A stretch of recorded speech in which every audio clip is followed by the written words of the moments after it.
be sitting before you today as the president's Fed chairman nominee. But I'm certain of one thing. Absent their tutelage, absent their example, I would not be as prepared for the urgent, mission-critical task at hand. In between these bookend experiences, I served quite a while ago as a governor at the Federal Reserve. At the onset of the financial crisis, as Senator Warren said, our central bank played an indispensable role, and we benefited enormously from the credibility that our predecessors had built up and passed down to us, governors of the Fed at the time. In these unusual and exigent circumstances, I saw the Fed and its people at their very best. But I also witnessed an institution that was tempted to play a larger role in the economy and society. So let me be very clear. Monetary policy independence is essential. Monetary policy makers must act in the nation's interest. Their decisions the product of rigor, deliberation, and unclouded decision-making. And as Senator Warren said, I do not believe that independence of monetary policy is threatened when elected officials state their views on rates.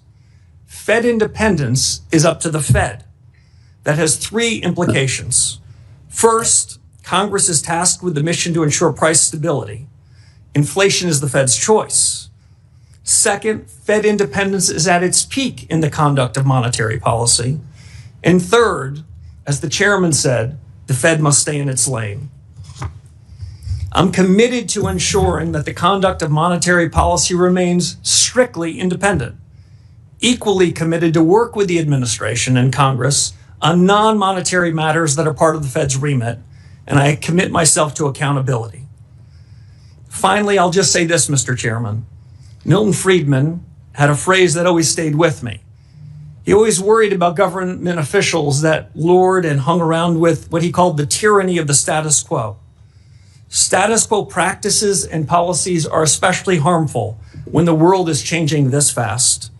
If confirmed as chairman, I will be faithful to the Constitution, to the Federal Reserve Act, and to the very best of the Fed's traditions. I believe a reform-oriented Fed can make a real difference to the American people. And if confirmed, I will seek to create an environment in which the best people do their best work. Candor and goodwill will go a long way in pursuing those objectives. And I suspect this hearing, Mr. Chairman, will put us to the test. It's a real privilege to be here. Thank you, sir. I will say that we typically stick to a 5-minute opening comments. I would encourage all of us to stick with our 5 minutes as it relates to our question and answers. We have full attendance today, and it's going to be really important for us to stick as closely to the 5 minutes as possible. If we go over by much, you'll hear me, which is an indication that you're already over. And I'll do my very best to keep us on time.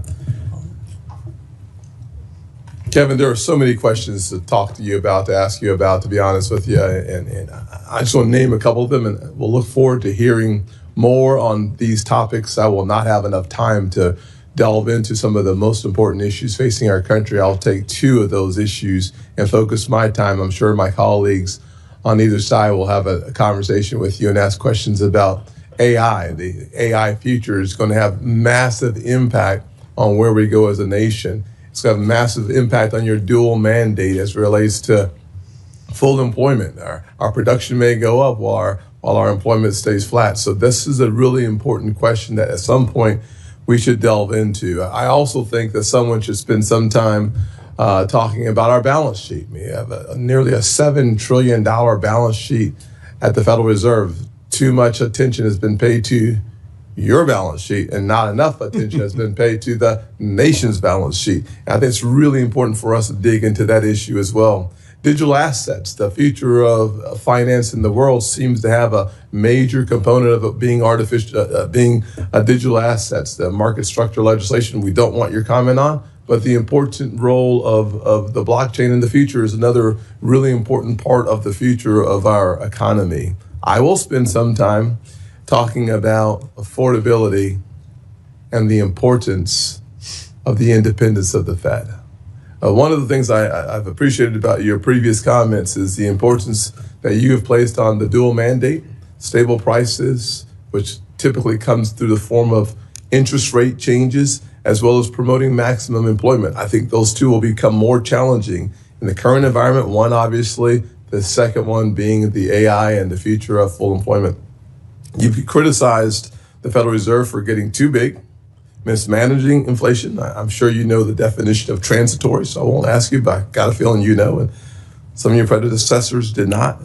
Compromising the independence of the Fed. I think we should spend more time on finance, less time on climate change, on politics, on who is or who's not in charge. I think you would agree on those issues, though I will not ask you. I will ask you, however, that under your leadership, how will you steer the Federal Reserve to address the real life issues of affordability is my first question. And my second question will be about how do you make sure that the Federal Reserve stays out of the lane of external influences? Mm-hmm. Well, thank you, Mr. Chairman. There's probably no more pressing question than the cost of living.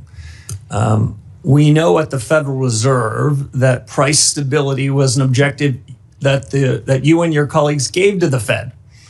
So when over the course of the last several years, especially after COVID, when prices went up to the tune of 25 to 35% for virtually all deciles of the American people, that's an indication that the Fed missed its mark. And we are still dealing with the legacy of the policy errors in 2021 and 2022.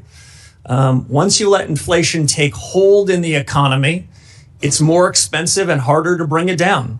And so the fatal policy error going back 4 or 5 years is still a legacy that we're dealing with. We need, in my judgment, fundamental policy reforms to fix it. And while it's true that inflation is less problematic, meaning the rate of change in prices is less severe than it was some years ago, hardworking Americans are no doubt feeling it. I think that means a regime change in the conduct of policy. I think that means a different new inflation framework. I look forward to working with my colleagues at the Fed, if confirmed, to achieve that. I think it means, as you suggested, using tools differently. The Fed has an interest rate tool and a balance sheet tool. My view is the interest rate tool gets in the cracks. It's fairer. The balance sheet tool disproportionately helps those with financial assets. The interest rate tool hits the entire economy. So we need a new framework, new tools, and I'd also say, Mr. Chairman, new communications. Yes. I think part of the reason why, after making a mistake in 2021 and 22, the mistake was compounded is the Fed gives its forward guidance. The Fed tells the whole world what their dots are going to be, what their forecasts are going to be. Well, the Fed's human. Then they hold on to those forecasts longer than they should. I think that if the Fed were to wait until it gets into a meeting before making a decision, that incremental deliberation can keep the central bank from compounding its errors. I think these are big changes that are needed, and if confirmed, I look forward to doing it. Thank you very much. Ranking Member Warren. Thank you, Mr. Chairman. So the Fed has been plagued by deeply disturbing ethics scandals in recent years involving at least 6 Fed officials. So it's critical that the next chair have no financial conflicts, none. You have more than $100 million in investments that you have refused to disclose to ethics officials and to the public. So let me ask, do the Juggernaut Fund or the THSDFS LLC invest in any companies affiliated with President Trump or his family, companies that have facilitated money laundering, Chinese-controlled companies, or financing vehicles established by Jeffrey Epstein? Senator Warren, thank you. So let me first share a point of agreement with you. The Fed has 2 tools. One is its monetary policy, and the second is its credibility. And the scandals that you talked about, the ethics Mr. problems Warsh, you I talked appreciate about, that, but I went to have the very core of the limited credibility time. that has hurt the Could you Fed. answer my question, please? I asked. You have $100 million in undisclosed assets. And what I'm asking is, are any of those with this outfit that invests in companies affiliated with President Trump or his family, companies that have facilitated money laundering, Chinese-controlled companies, or financing vehicles set up by Jeffrey Epstein? It's a yes or no question. Senator, I've worked tirelessly with the ethics officials at the Office of Government Yes, Ethics. and you have not come to an revealed ethics agreement $100 with million them in and have assets. agreed, Senator, to sell all of That's my financial not my assets, question. Mr. including Warsh, are the you Duquesne refusing assets. to tell us if you have investments, for example, in vehicles set up to advance Jeffrey Epstein? Is that what you're telling us? You just won't tell us? Senator, what I'm telling you is that those assets that you represent as Juggernaut will be sold if I'm confirmed before I take office and sign the oath of office. Let me follow up on that. Will you at least disclose how you plan to disclose and divest these secret assets?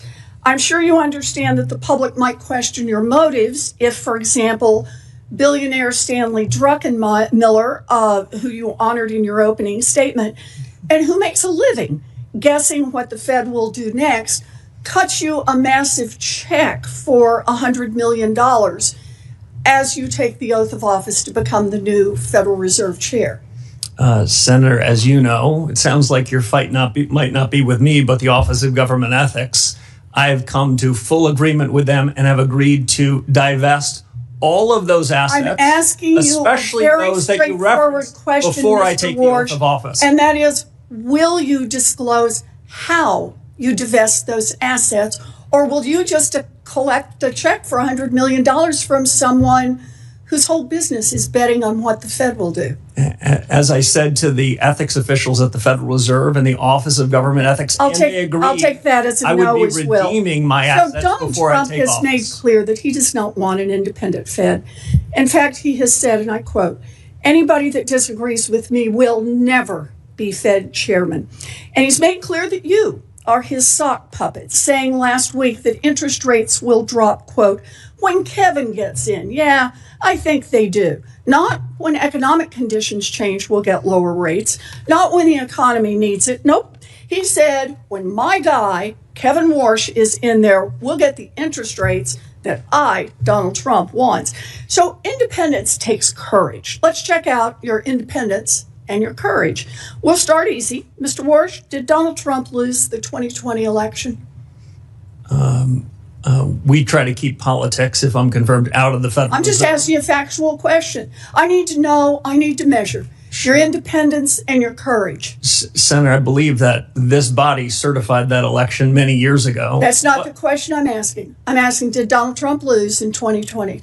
And I'm suggesting you in 2020, the Fed made a huge inflation problem, and you certified the election. So let me ask you another question. Out of monetary policy. In our meeting, you said you would be independent because you're, quote, a tough guy. Those were your words, tough guy.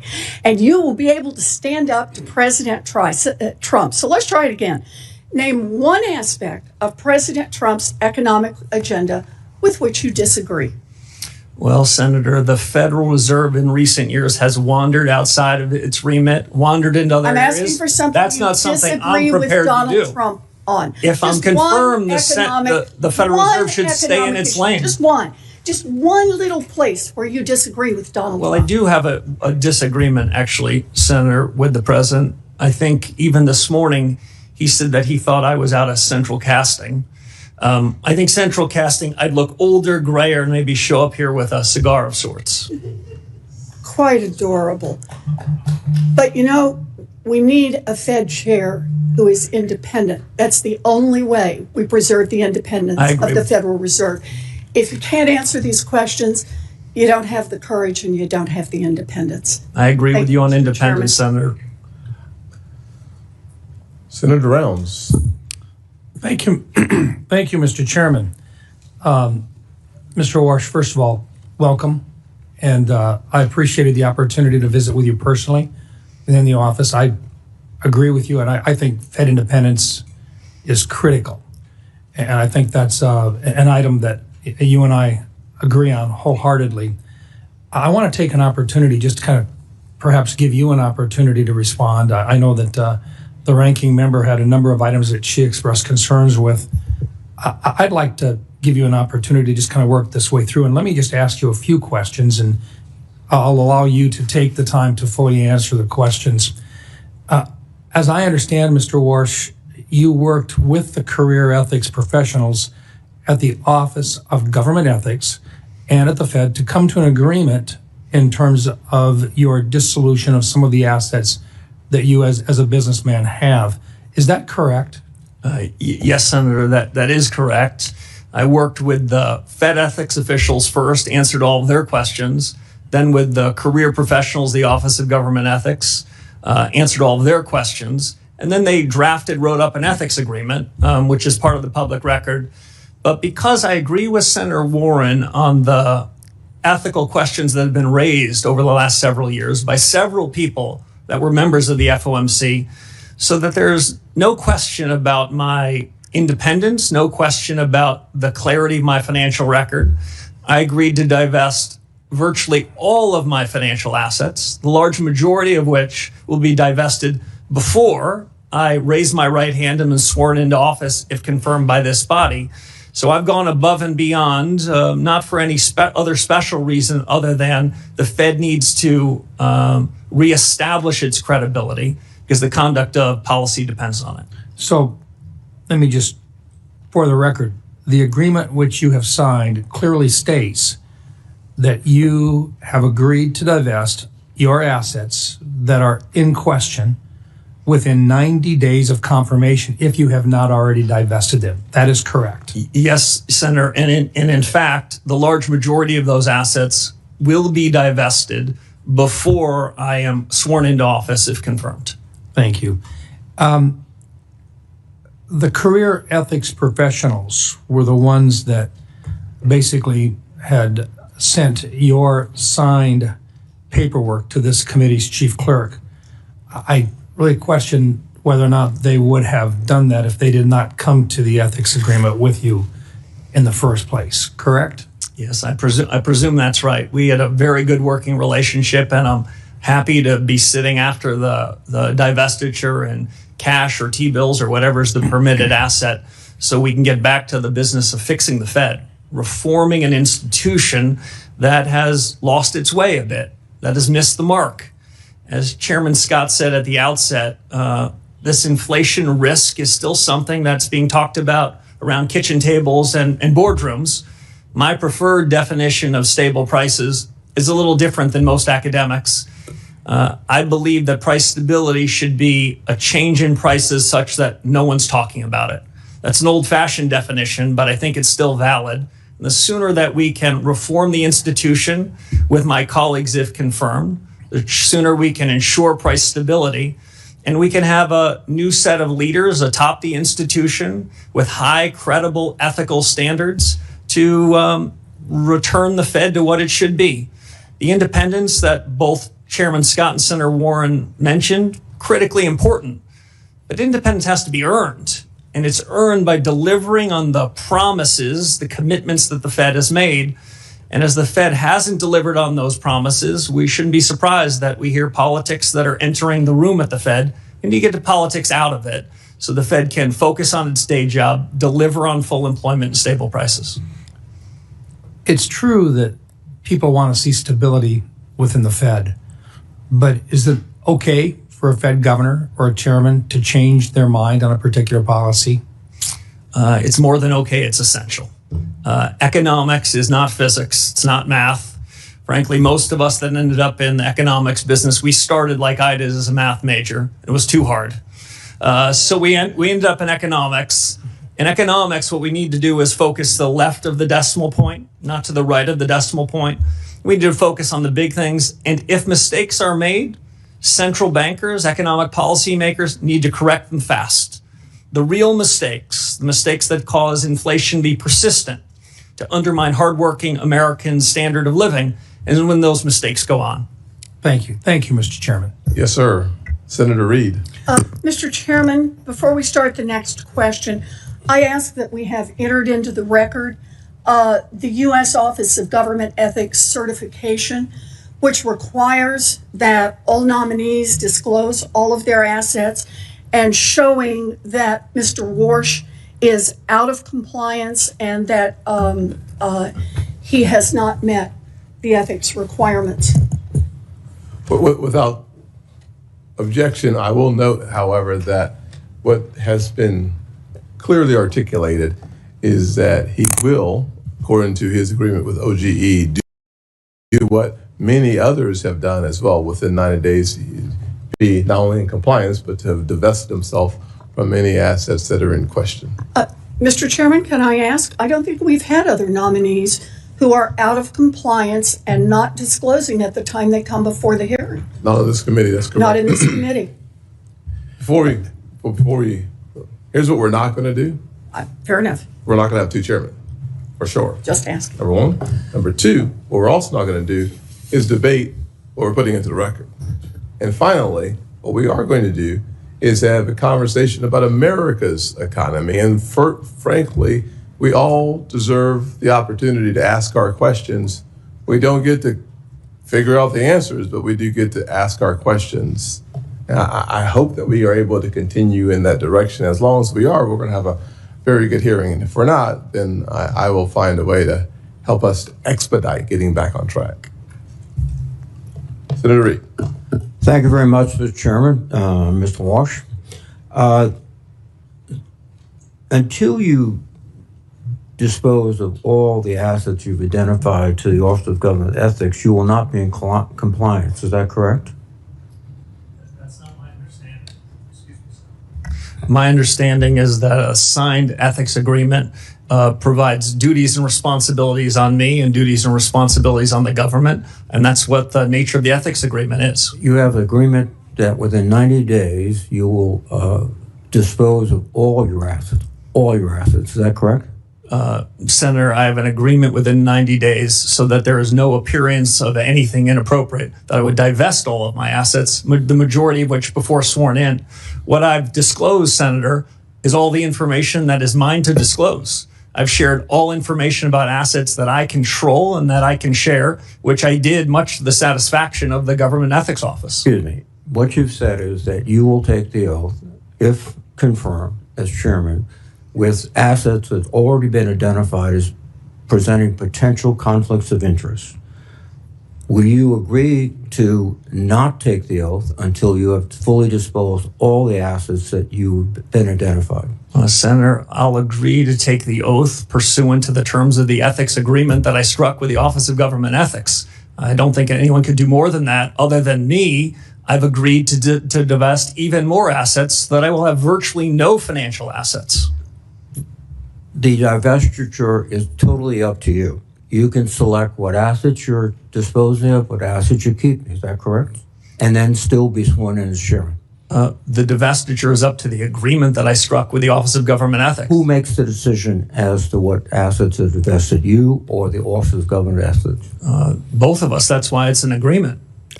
Excuse me. I must commend you on the way you can circularly go around questions and not answer them. It's a skill. Unfortunately, it's not a good skill for the chairman or of the Federal Reserve Board. We typically ask questions and expect to get direct, faithful answers. You haven't given them to the ranking member, and you're not giving them to me. So, again, you feel you will not be, you will be compliant if after 90 days you still have a significant number of assets that have been identified as presenting conflicts of interest. Is that your view? No, Senator. If I were to violate the ethics agreement, I would not be in compliance. If I follow the agreement, I will be. Well, that's your position. I think others would differ. When you sell all your assets, where are you going to place the proceeds of those sales? I believe that Chairman Powell has placed them in sort of funds which are very difficult to individually influence. Do you propose to do that? Yeah, I propose to put them in permissible assets that are as close to cash or treasury bills as I possibly can. I haven't selected anything, but it will be as plain vanilla as possible so that there would be no appearance or reality of having any influence. We'll be sitting in something like cash. Okay. Now, the question of independence is just one that I think will dominate these proceedings. This morning, President Trump was asked on CNBC, will you be disappointed if your new Fed chair doesn't cut rates right away? And President Trump answered, I would. It's very hard to separate President Trump's obsession with rate cuts, his attacks on the Federal Reserve, on Chairman Powell particularly, and your nomination. So this independence thing seems to have evaporated quite quickly between President Trump's statements and your positions. Again, you maintain you'll be independent of President Trump? Yes, Senator, I do. Well, President Trump constantly maintains that nobody's independent of him, that it's his morality that guides the whole United States government, including the Federal Reserve, and that you will be someone who will carry out his wishes. Frankly, do you suspect that he chose you because you indicated to him that you want to cut rates? Senator, I don't know the reason for the president's choice, but I can tell you what I've been writing about for 15 years and what I said to the president, which is you're going to cut. I'll cut rates if you give me the job. No, that's not what I said, Senator. Now, the president, as you might know, much like virtually all presidents I've either known or studied, presidents tend to be for cutting rates. I think the difference is President Trump expresses it quite publicly without surrogates or subterfuge, but presidents want lower rates. But Fed independence is up to the Fed. Fed leadership has to make a decision about what's the right thing to do. No. In my judgment, you're a leader. You're the leader. You establish the moral and ethical standards and economic principles of the Fed. And you just pass it off to, well, it's not my job, it's everybody's job. That means it's nobody's job. Thank you. Senator Tillis. Mr. Chair, before my time starts, can I make a parliamentary inquiry? Certainly. I want to make sure that we get this right because I'm not an attorney, but I think it's pretty important to suggest that according to Mr. Warsh, he has signed an agreement that is in compliance provided that he executes the agreement. Correct. So we should not have into the record that he is before us out of compliance because you stipulated that what Senator Warren said was a first of a kind here, but he is not out of compliance. He has agreement that if he executes, will be in compliance. That's why he's properly before us. And I just want to make sure for the record that that is clear. Yeah, very clear. Well, let me just say it. I'm going to reiterate what you just said, but I was writing it down myself. The Office of Government Ethics has entered into an agreement with Kevin Warsh that he has up until 90 days after confirmed to divest of his assets. So the word, to non-attorneys here, I heard someone say he's before us out of compliance, and that's why I checked with the staff to be absolutely certain he is properly before us. He will be in compliance if he executes agreement that addresses the concerns that have been presented by some of my colleagues on the other side of the aisle. I just want to confirm for the record that that is in fact accurate. So if we're doing a matter here of, is this parliamentary inquiry? Is that what this is? I've made a parliamentary inquiry, so I'm not burning my time on something that I thought felt like a cheap shot to say he's out of compliance when in fact he's not. Then I'd like to ask the other question, and that is, have we seen this agreement? Do we have any way to verify that, in fact, these sales will occur if we have no idea what's in them and no one has told? And let's remember the law for a minute. The Fed, unlike other parts of government, do not have a 90-day you can be out of compliance. Fed law is explicit that you cannot own any portion of a financial interest in a bank. Mr. President, Mr. Chairman, excuse me for interrupting. Senator, Now I'm going to let the attorneys take over. Are we going to all get extra time here? No. I'd like extra 3 minutes. All right. Okay. Mr. Chair, I just, for the record, and the only reason I said That was a parliamentary inquiry, so it doesn't count. Yeah. But Okay. Mr. Chair, the reason I mentioned that is because you had stipulated it. I don't think you meant it this way, but you as a chair said that this is the first of a kind of someone being out of compliance. I don't think you meant that. I wanted to make sure it was clear for the record. Well, let me just be very clear again. The career ethics professionals were the ones that sent Mr. Warsh's signed paperwork to this committee's chief clerk. They would not have done so if they did not come to an ethics agreement with Mr. Warsh. Mr. Kennedy, Senator Kennedy does raise a good point. We are going to stick to our timeline, and I appreciate you raising the point of how long an inquiry can go on, and that does not buy you more time unless, of course, we all decide we want more time, and then I would rule on that, and I would rule against it. Thank you, Mr. Chair. Mr. Warsh, congratulations. You can't count this as a date with Jane, particularly this one. I think probably the first hearing was a little less acrimonious. I'm not going to ask you anything. You can take a break and get ready for the bludgeoning on the other side. They're going to beat you till you bleed, and then they're going to beat you for bleeding. I'm going to talk about what's preventing me from being in a position to vote for you until we've spent time together in my office. You have extraordinary credentials. They're impeccable. I think the way you're dealing with the ethics issue is strong. Problem I have is where we are right now, and I start by saying I loved your opening statement. I love your focus on the independence of the Fed. I love the idea of Fed independence with respect to achieving the dual mandate, but Fed transparency on so many other things that the Fed does that, frankly, we're all frustrated with, bank examination, supervision being some among them that I think we should have more insight into.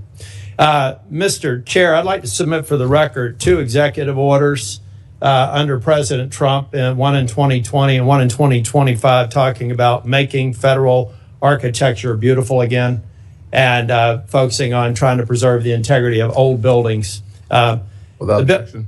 Thank you. And Mr. Chair, I will be submitting an analysis, but if we can go to slide 2 and turn it up right. Much has been made about the building project that has Chair Powell under investigation.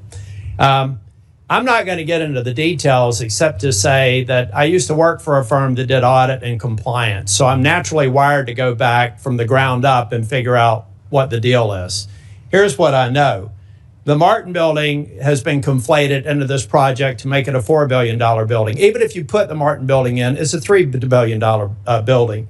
The reality is what we're talking about is the Eccles building and the East building, for which, bring that up higher, Jack, you're a tall guy so people can see it. These are the overruns. And these overruns occurred in part because the cost of inputs went up 69% since the original estimate.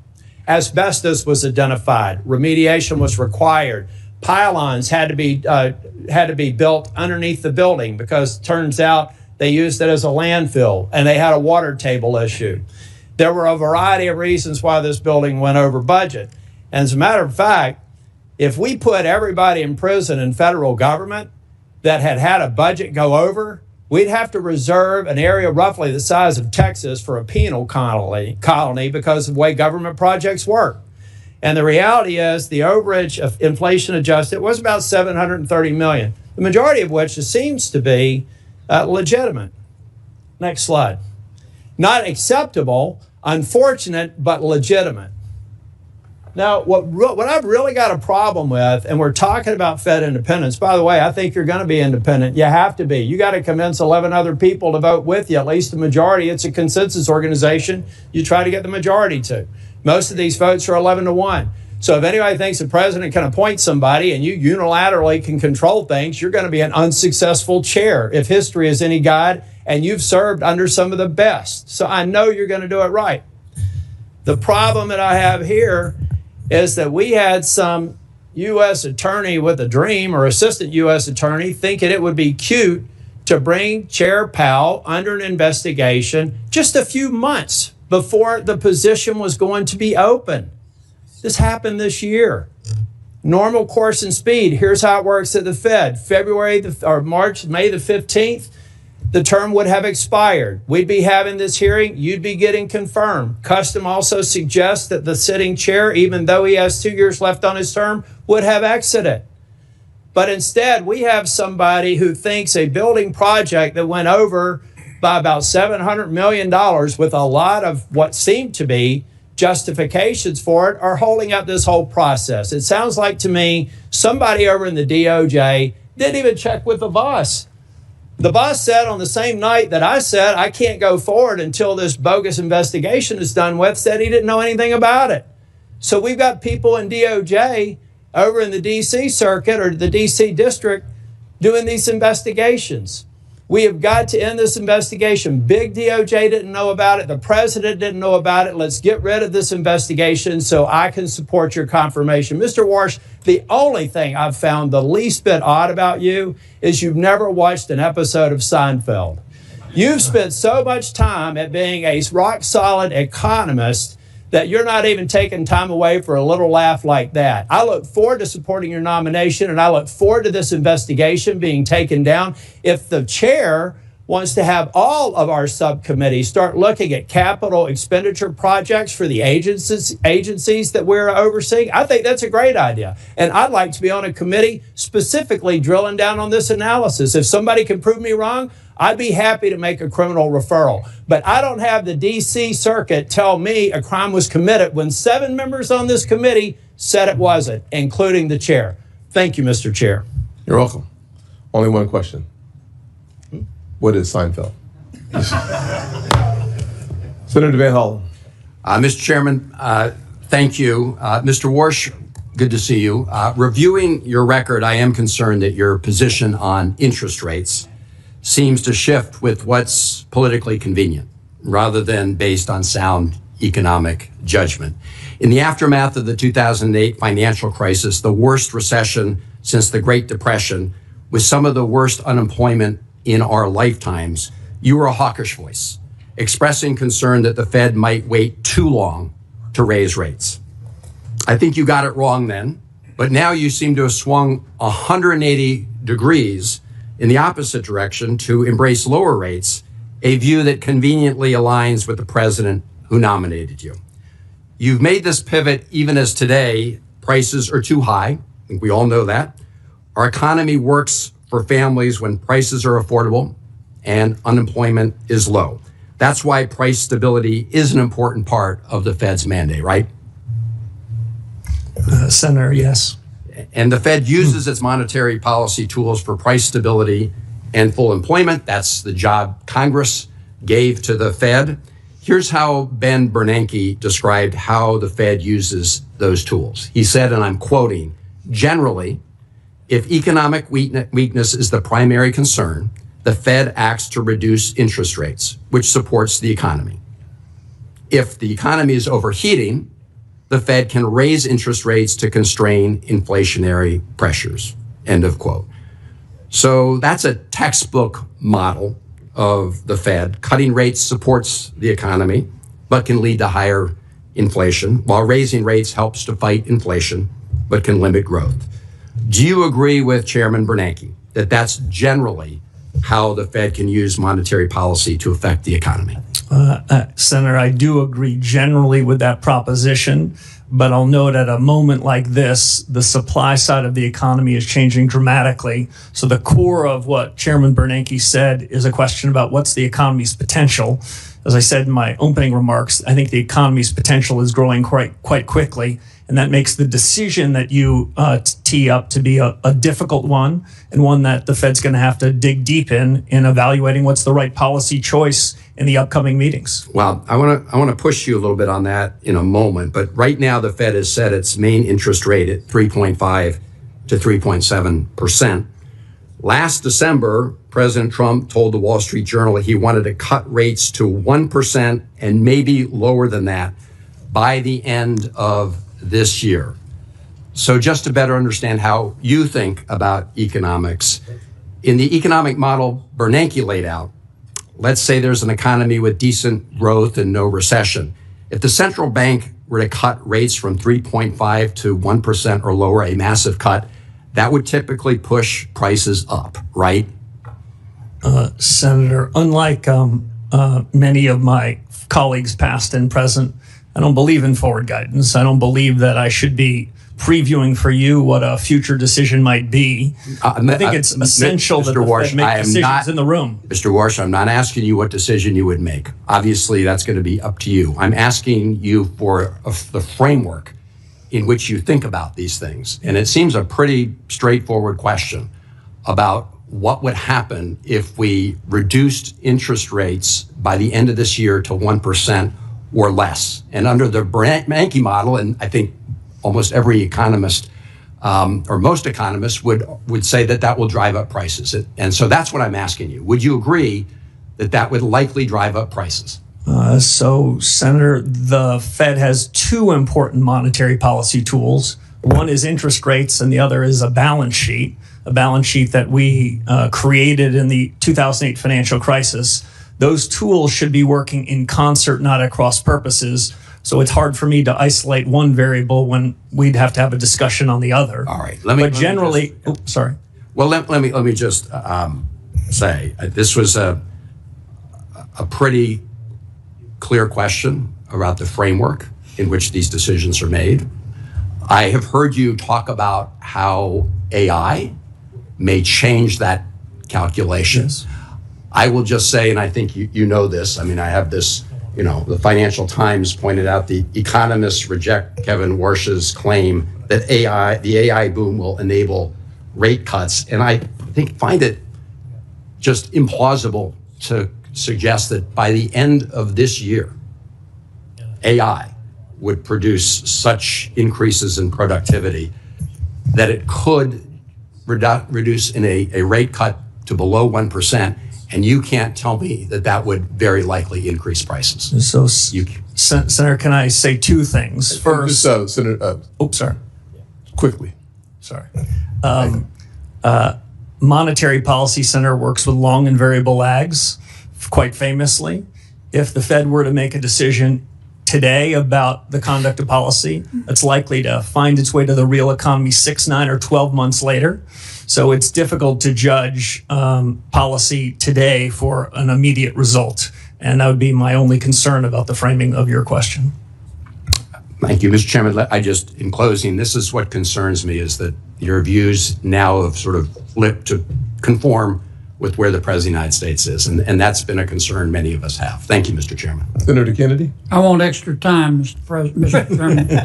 I know, sir. I know. Consider these 5 minutes of parliamentary inquiry. Professor, what's a sock puppet? I heard the reference from Senator Warren. Yeah, earlier. what is it? I'm not sure I know.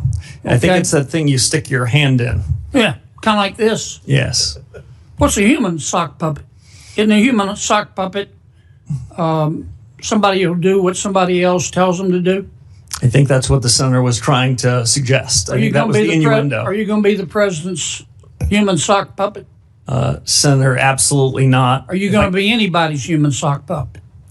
No, I'm honored the president nominated me for the position, and I'll be an independent actor if confirmed as chairman of the Federal Reserve. My friend Senator Warren, and she, as my friend, suggested that, I wrote it down, you will use your power, you might use your power to bail out your friends if they get in trouble, kind of like President Biden did with Silicon Valley Bank and Signature Bank. She didn't say the last part, I just did.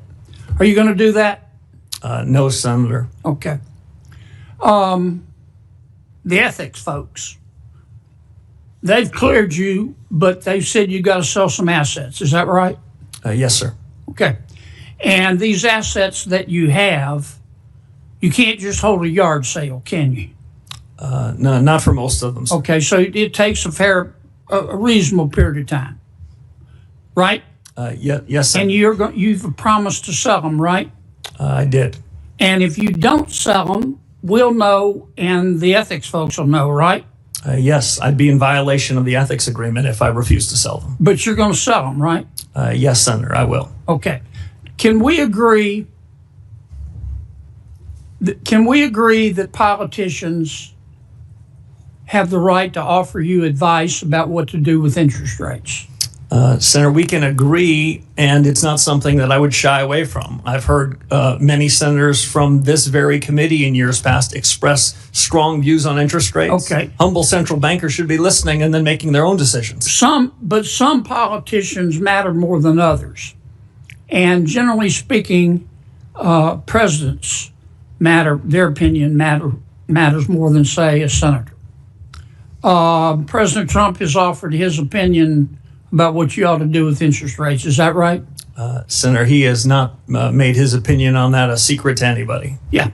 And every president has that you're aware of. Yes, they all tend to be in the same direction, Senator Kennedy. Okay.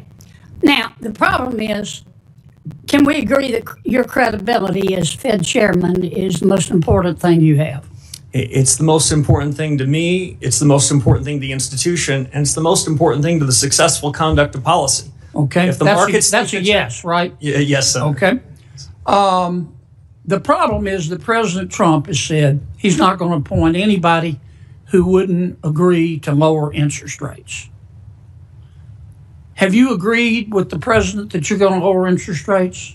Senator, I'm glad you framed it that way. The president never asked me to predetermine, commit, fix, decide on any interest rate decision in any of our discussions, nor would I ever agree to do so. So the president has never sat you down, looked you in the eye, and said, here's the deal, Scooter. I'm going to appoint you, but you got to agree to lower interest rates. That didn't happen, or did happen? The president never once asked me to commit to any particular interest rate decision, period, and nor would I ever agree to do so if he had, but he never did. I was honored he nominated me. Like everyone else in the committee in the world, I've heard his view on interest rates. It sounded very similar to me to every other president in economic history that I've studied. Okay, I've got one more question because I'm about to run out of my parliamentary inquiry time. I've heard your argument the last few months about artificial intelligence has made us so productive, labor so productive that companies don't have to raise prices. Therefore, inflation isn't a problem. Therefore, rates can be cut. Do you really believe that right now? No, that is not how I would characterize the story on AI. Okay, but you've said what I just said, haven't you? I've said that this is the most disruptive Moment in modern economic history in the U.S. and the world. I've said that artificial intelligence, AI, short Okay, for let me American stop you because ingenuity, can have a big the effect. chair's going to cut me off. Oh, sorry. Here's my worry, that a lot of this stuff about artificial intelligence making us more productive is a bunch of hype by people who want to sell stock in an IPO. Okay, I'd be careful there. Yeah. Thank you, Mr. Chairman. I'll get to my 5 minutes in a little bit. So you come back about midnight, sir. We'll go ahead. Start all over again. Brand new day, sir. Brand new day. Thank you for your patience. Senator Thank you. Cortez Masto. Thank you. Yes, ma'am. Mr. Warsh, thank you for taking the time with me. I appreciate meeting with you. Congratulations on this nomination, and welcome to all your family, friends who are here. Let me talk to you about a couple of things. It's really around economic theory, and we have talked a little bit about this when we were meeting.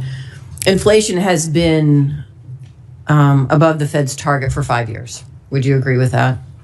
Yes, Senator. Yeah, yes. and core PCE inflation has been running at about 3%, a full point above that Fed target, correct? Yes. And so some Federal Reserve officials have said that this excess is due to tariffs. Do you agree with that? Senator, I don't. If I can make 2 points. Please. Much as we discussed in your office, I think the data that's being used to judge inflation is quite imperfect data.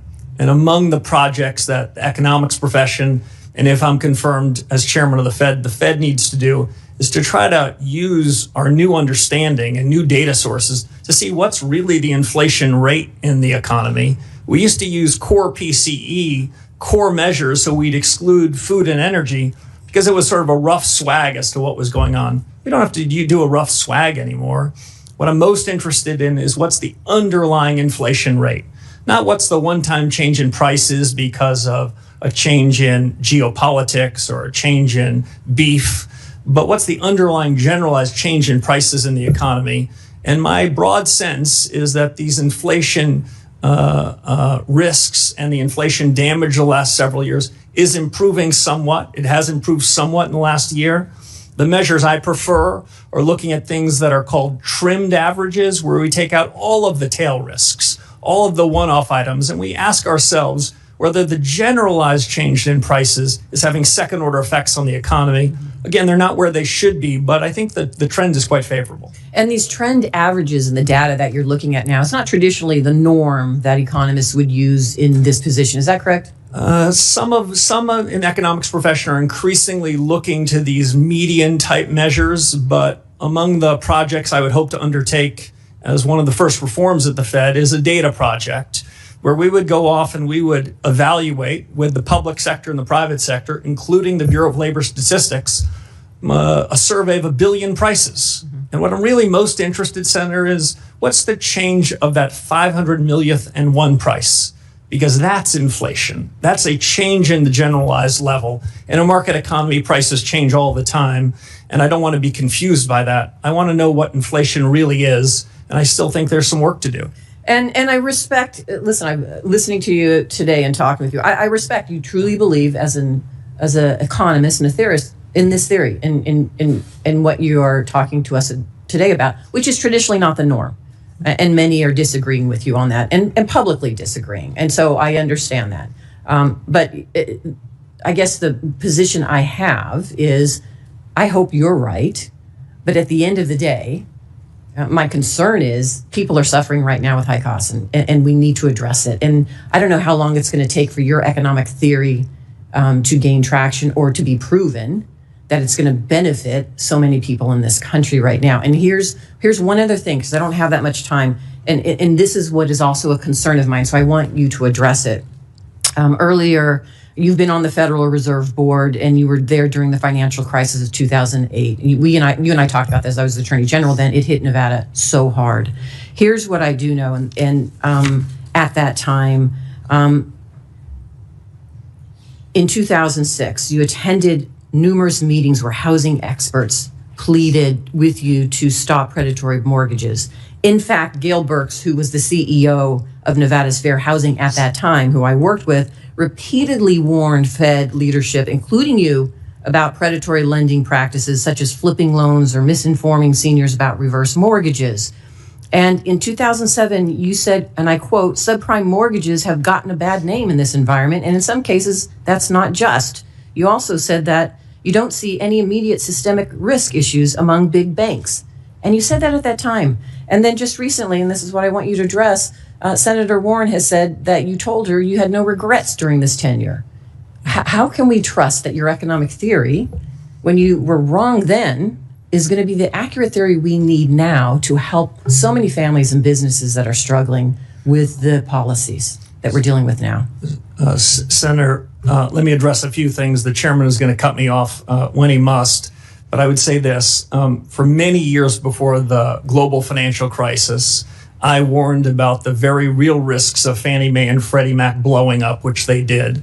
I think that part of the housing market was vulnerable for many years, and not enough was done about it, even in spite of my protestations and my urging about GSE reform. It wasn't done. I think that compounded the financial crisis.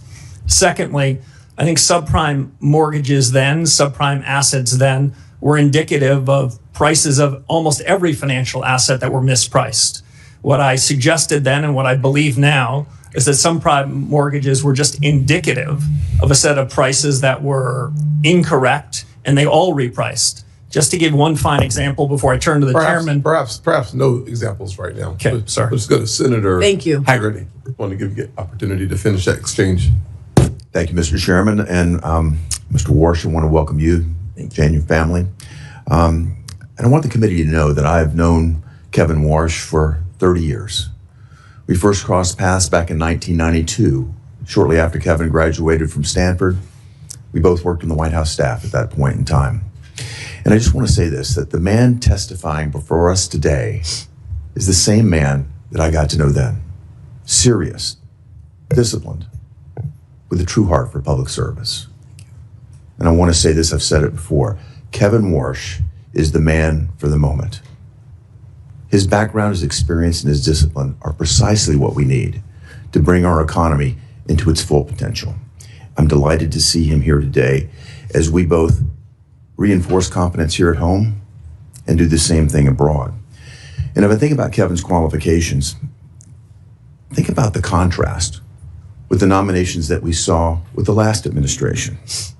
I think this committee will recall that President Biden nominated a prospective federal bank regulator, frankly, a graduate of Moscow State University in Russia, who advocated for replacing private bank deposits with retail accounts held at the central bank. Those who might criticize Kevin for his private sector success miss the point. Kevin's experience is not a liability, it's an asset. It brings a practical understanding in terms of how markets function to bear, how capital is allocated, and how policy decisions shape the real economy. Mr. Warsh, how will your experiences in both the public and the private sector shape your governance of the Fed should you be confirmed? Senator, thank you very much, and thanks for the kind introduction. For your colleagues on this panel, Senator Haggard and I shared a desk, 91 and 92, so I've known him for a very long time. I think my prior experience at the Fed, which some of your colleagues made reference to, are going to allow me to hit the ground running. This is as consequential a moment for the U.S. economy and frankly for the institution as any point since the late 1970s. And so my experience at the Fed, my understanding of the people, the culture, the governance, and of the things that are ripe for reform are going to give me a leg up. We don't have a long time to do new studies and contemplate what reform should be. We have a short window to try to bring inflation back down to where it should be to ensure price stability. And because AI that Senator Kennedy referenced is so consequential, and AI is quickly becoming at something like escape velocity, it's important to revisit the Fed's models and see whether this innovation cycle, while it could have over time improvements in the price level and make the Fed's job on inflation easier, there's a question about what that means for employment, which is another part of the Fed's mandate. So I think that's part and parcel of what my background and suggestion and history would suggest. But if I can make one other point, what the Fed needs is a reform to its frameworks and reforms to its communications. I've seen what the Fed's done well, and often I'll give them one cheer or two, but now more than ever, the Federal Reserve needs 3 cheers, and that's what I hope to deliver. Well, let's stay on this point, particularly, and you've mentioned this in your commentary, the point of the Fed's mission creep over the years. If you think about what the Fed has done, they've strayed into what I would call politically contentious areas. They've gone well beyond their core mandate. And we've seen this across the Federal Reserve System. And what the Fed has done is eroded its credibility as what it should be, which is an apolitical and independent central bank. In bank regulation and supervision, the Fed's focused on non-material and often politically charged areas. I'm thinking about climate change policy here. Elsewhere in the Federal Reserve System, we've seen regional reserve banks used as platforms for promoting very divisive partisan policies. There I'm thinking about DEI, climate policy, even racial reparations. The Minneapolis Fed even went so far as to publicly lobby for an amendment to a state constitution on education policy. How far beyond the remit can they get? In the 2020 Monetary Policy Review, the Fed even sought to redefine its legislative mandate of maximum employment as a broad-based and inclusive goal, close quote. That's tacitly understood to mean that the Fed should accept higher inflation to privilege select groups of Americans. And while the Fed undertook this social engineering, it also financially engineered a massive footprint in our market. QE provided near unlimited bid for government debt, which of course made it easy for us to subsidize more government debt here. It subsidized government financing, and it encouraged, frankly, what I view as very reckless federal spending. In each of these examples, we see a clear pattern. The Fed has strayed beyond its core mandate to encroach upon policy decisions that ought to be left to those of us that are democratically accountable. Mr. Warsh, the Fed's own actions have eroded its credibility. What do you think should be done to regain public trust? Senator, robust reform. The Fed can deliver on the mandate that you gave it if it sticks to its knitting. As it wanders into areas upon which it has neither authority or expertise, it loses its focus. And I'll just give one example. In 2020, as you reference, when the Federal Reserve changed its inflation framework in August of 2020, inflation was running at around 1.72%. And the Fed changed its framework, rewrote in some sense the remit you gave it, and they asked for a little more inflation. They ended up with a lot more, and that was the foundation for the inflation surge that happened in the subsequent years, which we're still living with. Okay. Thank you, Mr. Warsh. Thank you, Mr. Chairman. Senator Smith. Thank you, Mr. Chair. Good morning, Mr. Warsh. It's still morning. Let me start with this. I think you have said that you have confidence that this economy has potential. I think that's fair to say. And you've also said that this is a time of great consequence for the nation's economy, perhaps one of the most significant hinge points in a couple of generations. That's fair to say? Yes, Senator. Thank you. And so I agree with that. And I actually want to go a bit further because I think that it seems to me that this economy is amazing for rich people, people who have a lot of capital. And in fact, we can see in 2025, billionaire wealth grew 3 times faster than the average rate of the previous 5 years. And wealthy households hold a massive portion of the nation's wealth. And this, I think, is the tipping point that our economy actually faces right now. And I can tell you that in Minnesota, a lot of people are telling me that it is harder and harder for them to afford the basics. They aren't rich. They don't have enough money to pay their bills, to pay their doctor's bills. So I want to look at this with you for a few minutes, and I want to start with inflation. So last week, President Trump said that gas prices are, quote, not very high, and, quote, we're having some fake inflation because of the fuel. So understanding what you've been saying about data and measurement and all of that, let me just ask you, do you think that gas prices going up 20% is fake inflation? Senator, the gas prices like beef prices, eggs, milk, and the rest, they move. And when they move in the wrong direction, American people are hurting by it. There's no question about it. That's right. American people feel it. It's not fake to them. It's money that they don't have in their pocket because gas is up 20%. I think my constituents would say that inflation is real and not fake. Okay, so let's look at unemployment. At the State of the Union, the president said, quote, the roaring economy, this is the quote, the roaring economy is roaring like never before. So do you agree with that statement? Is that how you see the economy, that is roaring like never roaring before? So Senator, if I can clarify 2 things. One, there's a difference between the change in prices and inflation. The change in prices happen in a market economy. When inflation moves up, that's because the Fed had something to do with it. Now, on the state of the economy, I would say that the broad contours of the economy are improving. The potential of the economy, the real results of the economy are improving, but I think it can improve more. And I think in the years ahead, I think the economy's potential is strengthening. So, the reality is that the economic data, understanding what you're saying about economic data being not imperfect, that there was almost 0 job growth in 2025. And so that looks to me like not a roaring economy. It looks like a weak economy, which is what my constituents are telling me back in Minnesota. Let me go to one last look at this. Around the country, the average cost of home insurance rose 12% last year. Now, in my home state of Minnesota, not a coastal state, premiums rose 34% in 2025. This is, of course, caused by extreme weather events, hail, floods, tornadoes, hurricanes, climate change. So is that inflationary, in your perspective? Is that increase in home insurance, property and casualty insurance, isn't that inflation? So, Sarah, if I can answer 2 questions that I think I heard, and we talked about both of these in your office.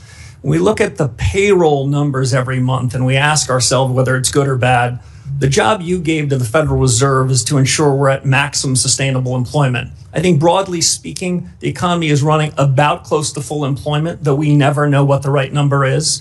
So if Americans that want a job can find a job, then by the Fed's metric, we're at full employment. On the question of insurance premiums and the rest, when I look broadly across the economy, I would say when we look at healthcare, when we look at education, we look at housing, those prices have tended to go up more. In the less regulated parts of the economy, we've seen a downward structure, a downward change in prices, and we try to aggregate them the best we can. But I'm not exactly sure what your point is there, but I would just say that my point here is that rising home insurance rates caused by increasing extreme weather events, climate change, is another inflationary pressure that people in my state are dealing with. And this, of course, the reason I'm focusing on this is because I'm worried that because of the pressure that you are going to be under from the president to lower interest rates, that this inflationary pressure that my constituents are feeling is going to get worse and not better. And so I don't have time to ask my last question, but it is literally this. The president has said that he demands that the next Fed chair will lower interest rates. And I take him at his word at that, and that is what causes me such grave concern here. Thank you, Mr. Chair. Yes, ma'am. Senator Lomas. Thank you, Mr. Chairman. Welcome, Mr. Warsh, and congratulations on your nomination. And thanks for appearing before this committee, taking both the positive questions and some of the hostility. I apologize for my colleague's behavior when it strays outside of decorum. My first question is about the balance sheet of the Fed. What is your view about the size of the balance sheet currently? Thank you, Senator.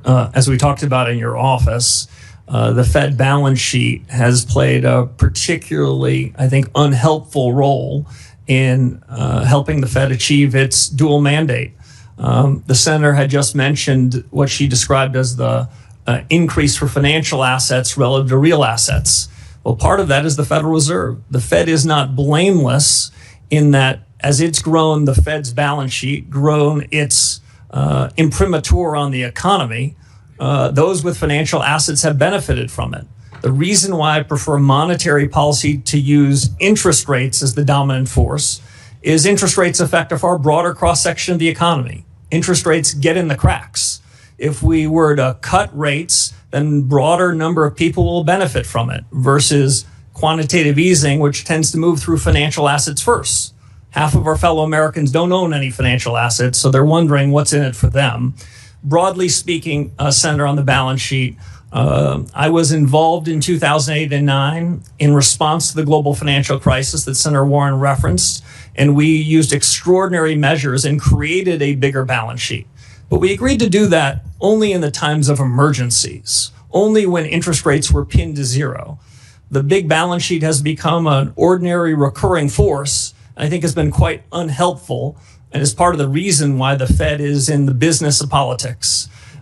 Slowly and deliberatively, I believe we need a smaller central bank balance sheet. It took us 18 years to create this big balance sheet that's done quite a bit of harm, it strikes me, to the Fed's credibility. Working with the Treasury Secretary, we're going to have to find a way in which we can take the balance sheet and make it smaller, because a large balance sheet where the Fed owns more outstanding debt than many parts of the financial markets, that's fiscal policy in disguise. Fed needs to get out of the fiscal business, focus on the monetary business, so the Fed can deliver on the remit you gave us. Thanks for that response, because some of us don't appreciate the connection between the size of the Fed's balance sheet and interest rates. With regard to interest rates, can you tell us a little bit about your conversations with President Trump about interest rates? Yeah, I don't want to put words in the president's mouth, but I think he has said loudly and clearly his view on interest rates. Don't think I'm breaking any news here. But I can tell you what I said. And what I said to the president is what I've said to this committee and what I've frankly been writing about for more than a decade. Interest rates are the much better way to be using monetary policy than buying bonds and mortgages, some of which are issued from the United States Treasury Department. That is a confusion of roles. That leads to a set of mission creep. So interest rates are the dominant tool, and interest rates, as I mentioned, get in the cracks. My broad view on the conduct of policy from here is that too many Fed officials, past and present, opine in advance about where they think interest rates should be next meeting, next quarter, and next year. I think that's quite unhelpful. As we've heard today from many of your colleagues, We don't know the state of AI. We can't be certain about the state of geopolitics. The economy is going to change. You need central bankers that are humble, that are nimble, that are open-minded, that can react when we have good data, when events strike us. My broad view is that interest rates need to be forward-looking, need to be based on better data, and we should have a big, robust deliberation inside the FOMC. I tend to favor messier meetings than some, where people don't show up with rehearsed scripts, but we can have a good family fight. If the central bank has that good family fight, I think that they're going to make better decisions. And if they happen to make mistakes, they'll correct them sooner. So I'm not one for pre-deciding what interest rates should be. I never said to the president where I think rates should be. I never committed any such thing, and I wouldn't have even thought about doing so. Quick yes or no. Do you believe that digital assets should be incorporated into our financial industry so Americans have new investment opportunities and consumer protections? Senator, digital assets are already part of the fabric of our financial services industry in the United States. Yes. Thanks, Mr. Walsh. Senator Warnock. Thank you, Brother Chair. Mr. Warsh, congratulations on your nomination, and I appreciated our time together in my office a few weeks ago. If confirmed, you will serve as chair of one of the most powerful economic institutions in the world. Decisions you make would move markets, affect Americans' retirement savings and ability to buy homes. It would influence the global economy. You currently serve as a lecturer at Stanford University. If you were to assign, if Professor Warsh were to assign a letter grade to the American economy today for the average working family, what grade would you assign? Senator, it was good to meet with you in your office. In modern academic institutions, they give everybody A's, so it's not a fair comparison. Especially at elite universities, I know everyone gets perfect grades. Well, what grade would you give the economy? Well, if I gave a student anything other than an A, the dean would summon me to his office because I would have hurt his self-image. Well, the Americans that I talk to, particularly in the state of Georgia, who haven't had the benefit of attending some of these elite institutions, are trying to make their lives work. They're sitting around their kitchen tables trying to figure out how to put their kids through school. And regardless of how the markets are doing, consumer confidence is at a record low. So that's their grade on the economy.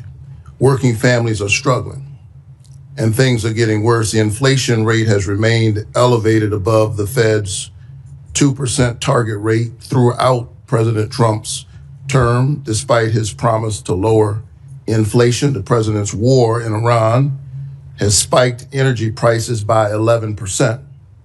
And Americans are paying on average nearly $4 a gallon for gas because of the war. We've lost nearly 90,000 manufacturing jobs since President Trump took office. He promised us a manufacturing boom. We've lost 90,000 manufacturing jobs.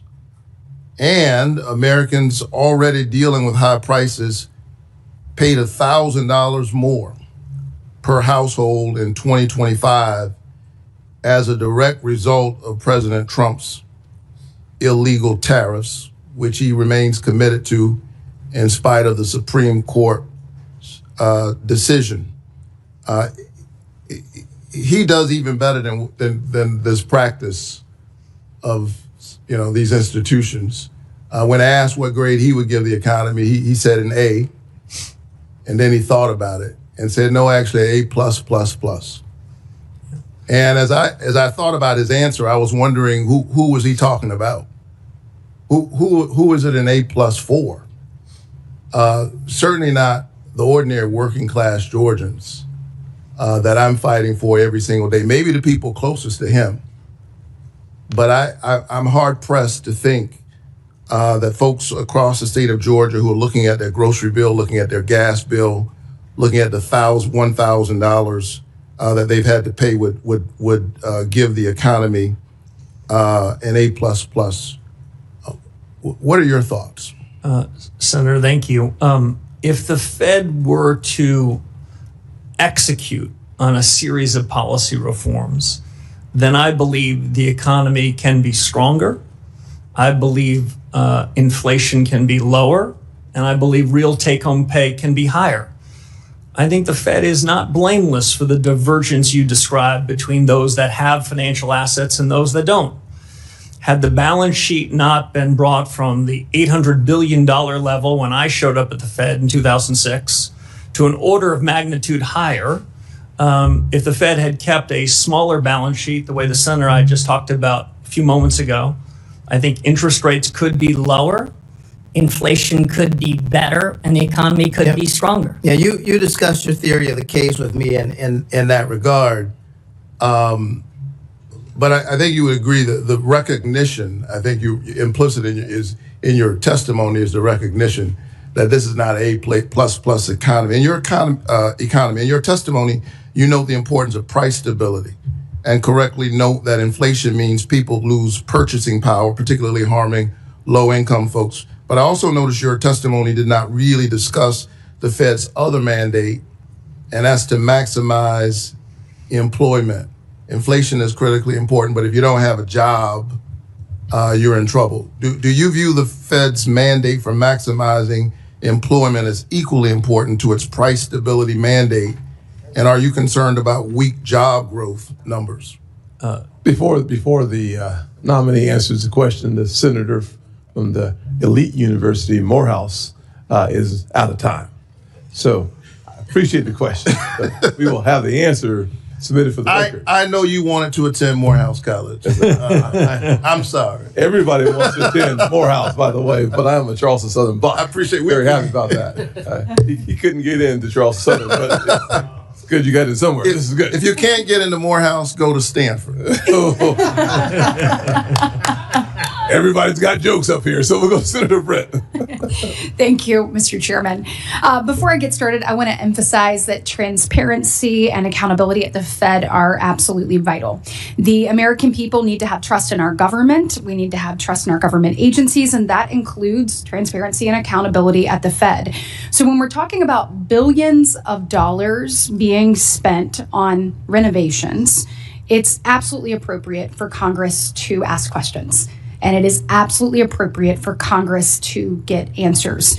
We need to understand where this substantial amount of money has gone, and we need to ensure that every institution, including the Fed, is always making decisions that are in the best interest of the American people. And so I urge everyone involved to make sure that any outstanding questions on this matter come to fruition so that we can get answers and move on and have a smooth and timely transition and a confirmation process, of which I want to say congratulations on both your nomination, your willingness to be here today, and I also want to say that to your family. I think a lot of people miss the fact that when any of us step up to serve, that it's not just you, your family that goes through so much. And so we just want to say that sacrifice is often overlooked, and we certainly appreciate your family being with you today and all of you and what you're willing to do here. I had a chance to get to know you over the years, and as many of my Republican colleagues have and other colleagues, and I think we would all say you are absolutely the right man for the job at the right time in our country's history, and I am excited about your leadership at the Fed. We have had an opportunity to talk about a number of issues, but I know that your integrity and that your commitment to the American people are going to help restore confidence at the Fed, and it will also ultimately serve our country incredibly well. So it's not going to be any easy task to return that confidence. We've spoken about needed reforms at the Fed on the monetary policy side and also the operational and internal standpoint as well. And of course, your calls for reform aren't baseless. You served at the Fed during one of the most challenging times. You just referenced it in your previous answer to a question from my colleague across the aisle. I believe you said there was a balance sheet, $800 billion, when you showed up in 2006. So talk to me a little bit, speak to me about that, about what you have seen during your time and tenure at the Fed already, and then what other life experiences you have that you will bring as you tackle this role. Yeah, so Senator, great to see you again. So the chairman knows I worked with the senator when she was a staffer on this very committee, and I was a young staffer myself.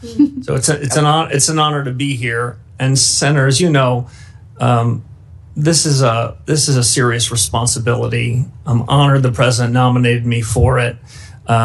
This is a time of consequence, not just for the country, but for the central bank. I think the central bank can go back to first principles and improve itself.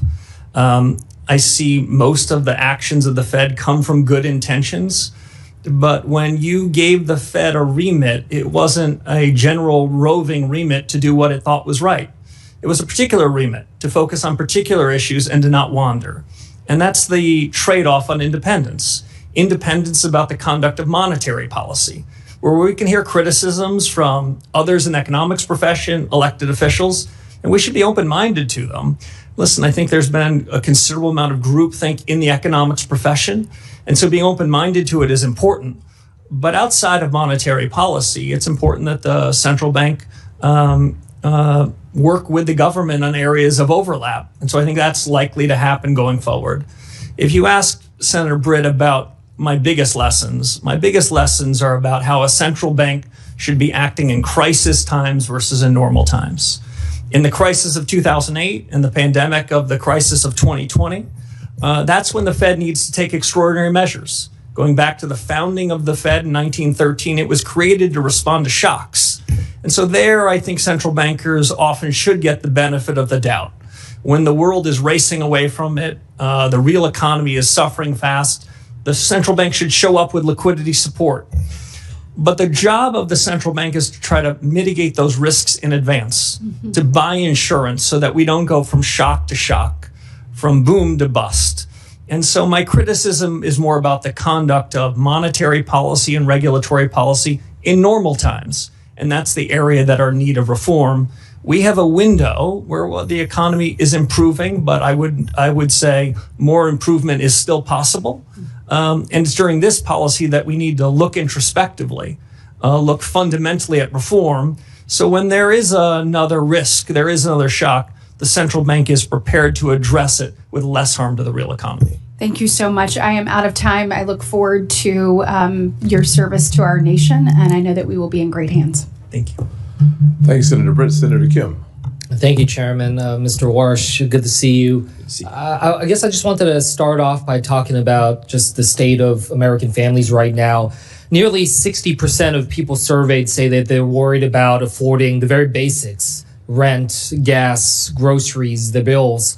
60% of Americans say that they cannot handle a $1,000 emergency. 40% of Americans saying that they can't handle a $400 emergency. I wanted to ask, do you agree that the American families are struggling right now with affordability? Senator, as we discussed in your office, central bankers should not be second guessing what people feel and see in their own lives. People's lived experiences matter to them.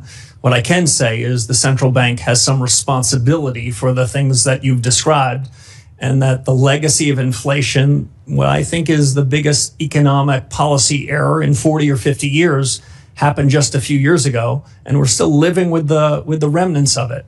I think inflation is less problematic than it was a couple of years ago, but I would not. But the problem of affordability continues, though. That sounds right, right? Yeah. Because I'll be honest with you. When I hear, I heard 2 months ago President Trump say, he said, quote, "What word have you not heard over the last 2 weeks?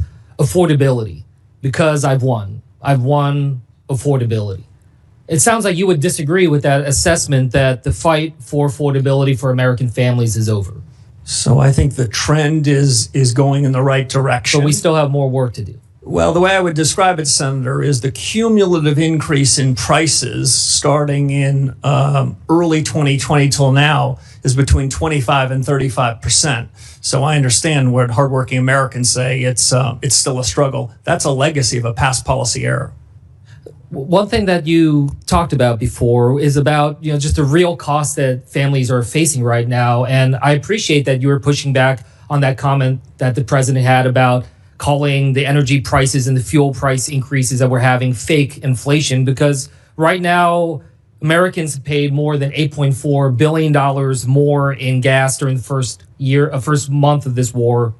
Fertilizer, 70% of respondents to the Farm Bureau survey said that fertilizer is unable to be afforded right now, just given the price increases. Are you concerned that there could be real long-term effects of this war in Iran, especially if we're continuing to see these challenges when it comes to fuel and fertilizer? Senator, if my reform agenda, if confirmed, stands for anything, it's for the central bank, especially the Fed chairman, to stay in its lane. I know that, but you so also I wouldn't want to wander outside of it. I'm happy. But you're also charged with forecasting in terms of understanding where our economy is going. So does an impact of that magnitude rise to something that the Fed should keep an eye on and be concerned about? The Fed should have an open mind towards all sorts of data, but the things that central banks can affect are things that are not one-off in nature, but are persistent and find their way into the generalized price level. And that's something I wanted to ask you about, that because you talked about a fundamental policy change when it comes to the Fed. And I guess I wanted to just get a little bit more clarity on that. Senator Lummis mentioned about the balance sheet and the concern you have about that. What level do you think the balance should be at? If it's 6.7 trillion now, where do you think the goal is in your mind? So I haven't fixed a particular number, but any changes, Senator, in the balance sheet would be part of a public discussion, debated rigorously.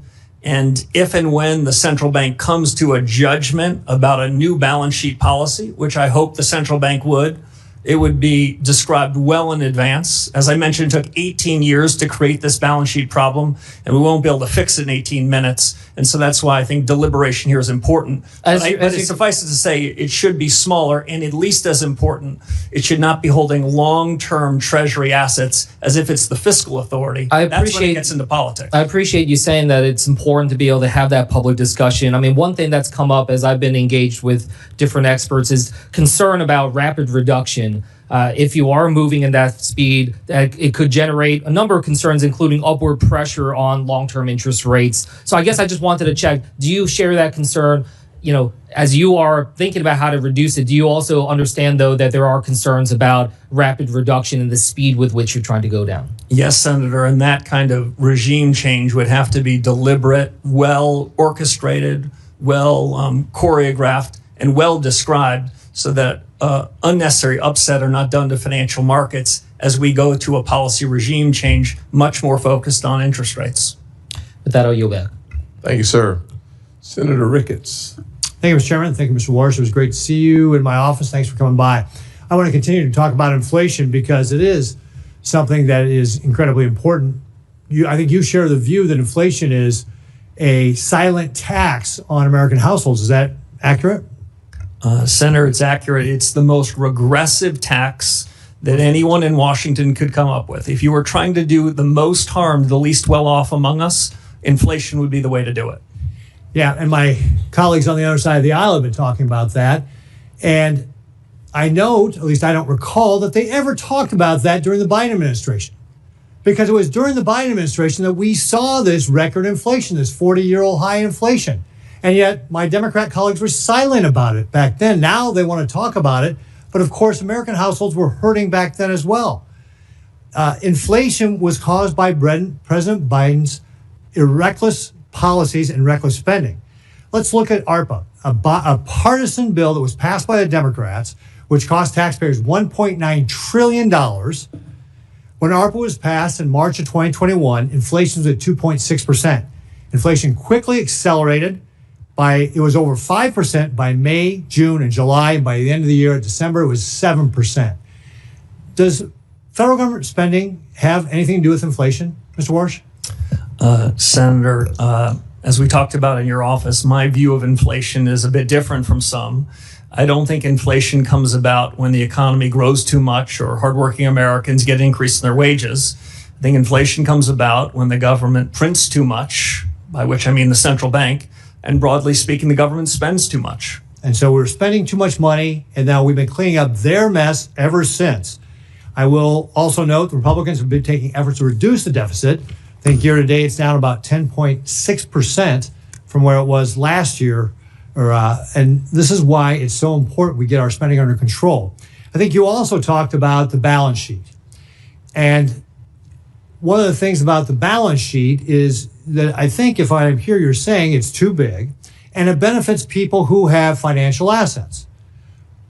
But if you don't have financial assets, you haven't seen the benefit of a large balance sheet at the Fed. Is that accurate? Senator, it's broadly accurate. When the large balance sheet was created in the 2008 financial crisis, the agreement between my colleagues and I was that we would only use this in an emergency scenario, because the transmission mechanism for a large balance sheet, it goes two ways, through signaling effects and through asset prices. Now, at the time of the financial crisis, financial asset prices were down 60 or 70%. And so it was understandable. Interest rates were at zero. But in the ordinary course, the central bank, an independent body, should not be adopting a set of policies that have that kind of distributional consequence. That's why interest rates are a better way to be setting monetary policy. So if I don't want to put words in your mouth, but just what I hear you saying is let's reduce the size of the balance sheet, because that benefits maybe half the American population. And then let's focus on interest rates and inflation so we can benefit all Americans. That if we take interest rates down, that benefits all Americans. You said it gets into the nooks and crannies. That if we get inflation under control, that is how we benefit all Americans. And the size of the balance sheet has only benefited some Americans. So what you're really about is trying to change a policy at the Fed that has really benefited under the last administration people who have lots of money. Actually, not just the last administration, the previous administrations. But you also want to make sure we get off of the inflation. I mean, during the Biden administration, we saw 4 years in a row of declining real wages for American households. And what you want to do is get that inflation under control so that all American households benefit. Is that fair? That is fair. I'm going to paraphrase former Chairman Paul Volcker, where he said something along the following lines. You would need to have a PhD from an elite institution to believe that inflation doesn't have something to do with money. Okay, great. Real briefly, I've only got a few seconds left here, but I'm going to switch topics on you real briefly. Chairman Powell and Secretary Bissett met with leaders of our largest banks recently to talk about advanced AI models like Mythos from Anthropic to identify banking vulnerabilities. That's apparently very good at finding those vulnerabilities. When confirmed, what will you do to modernize the Federal Reserve's internal risk assessments, tabletop or scenario planning exercises to ensure that we can anticipate and defend against the type of emerging risks that potentially models like Mythos could present if used in the wrong hands? I have about 20 seconds to answer that. 20 seconds. Senator, a lot is the short answer. The 15-second answer beyond that is the pace of change in these technologies is accelerating. AI, which I think of really as American ingenuity, gives America a huge head start relative to our competitors around the world, but it's not without real risks and real challenges, and a forward-looking, reform-oriented central bank needs to be on the front end of it. Great. Thank you very much. I look forward to your leadership. Senator Gallego. Thank you, Mr. Chair. How are you? In a 2019 interview with Bloomberg, you said monetary policy is important not for the decision it makes, but for reasons it gives for the explanations. Mr. Warsh, the Federal Open Market Committees, or that the Fed sets U.S. monetary policy through interest rate decisions at those meetings, do you commit to maintaining the current practice of holding a meeting at least once every 8 weeks, yes or no? Senator, by statute, as we talked about in your office, I believe the statute requires a minimum of 4 meetings, but 4 is not enough. So having more meetings than that is appropriate. But I've not even begun to look at the meeting schedules for 2027 and beyond, of course, subject to confirmation. Okay. So then do you commit to holding a press conference at least on the day of the FOMC meetings? Senator, right now, press conferences are held periodically. If you ask me my true personal opinion, right now, Fed chairs and other central bankers around the FOMC, they speak quite frequently. There is no lack of transparency. But I would say this, I think truth seeking is more important than repetition. Absolutely. If one has a press conference, one wants to deliver some important news. Perfect. So And I to would follow up on that, then would you commit to taking questions at those press conferences? If a press conference were held, I think it would be incumbent to hear what the reporters of the day had in mind. Thank you. I'm glad, our personal meeting regarding this was very enlightening. Earlier today, you said to Senator Kennedy that President Trump never demanded you to cut interest rates in your job interview. Is that your sworn testimony? That is, Senator. Okay. Well, someone here is lying then, because it's either you or President Trump. Because in an interview with the Wall Street Journal of December 12th, President Trump confirmed that he pressed you on your commitment to support interest rates cuts. And I quote, during a 45-minute meeting with Warsh on Wednesday at the White House, the president pressed Warsh on whether he could trust him to support interest rate cuts if he were chosen to lead the central bank. According to people familiar with the meeting, Trump in the general interview entered for the record the Wall Street Journal article, December 12th, Trump says he's leaning towards Warsh or has it to lead the Fed. So, this brings up an issue of credibility at this point. Who's lying here? Is it you or the president? Because the president confirmed that he did ask you to cut interest rates. Senator, there's of course a third alternative. You cite a couple of reporters for a leading financial newspaper. I recall reading that story at the time. Did you issue a correction? I think those reporters either need better sources or better journalist standards. Did you ask for a correction? There are things in the newspaper, Senator, I see all the time that don't strike my ear as correct. So is, in your opinion, that the president then is lying when he said he did not ask you? I can only repeat to you, Senator, what I said to several of your colleagues. So you did not. You right now, under sworn testimony, are saying just to right now that the president of the United States in that job interview did not ask you to cut interest rates. The president never asked me to commit to interest rate cuts at any particular meeting over the period of my tenure at the Fed. He didn't ask for it. He didn't demand it. He didn't require it. And nor would I have ever done so.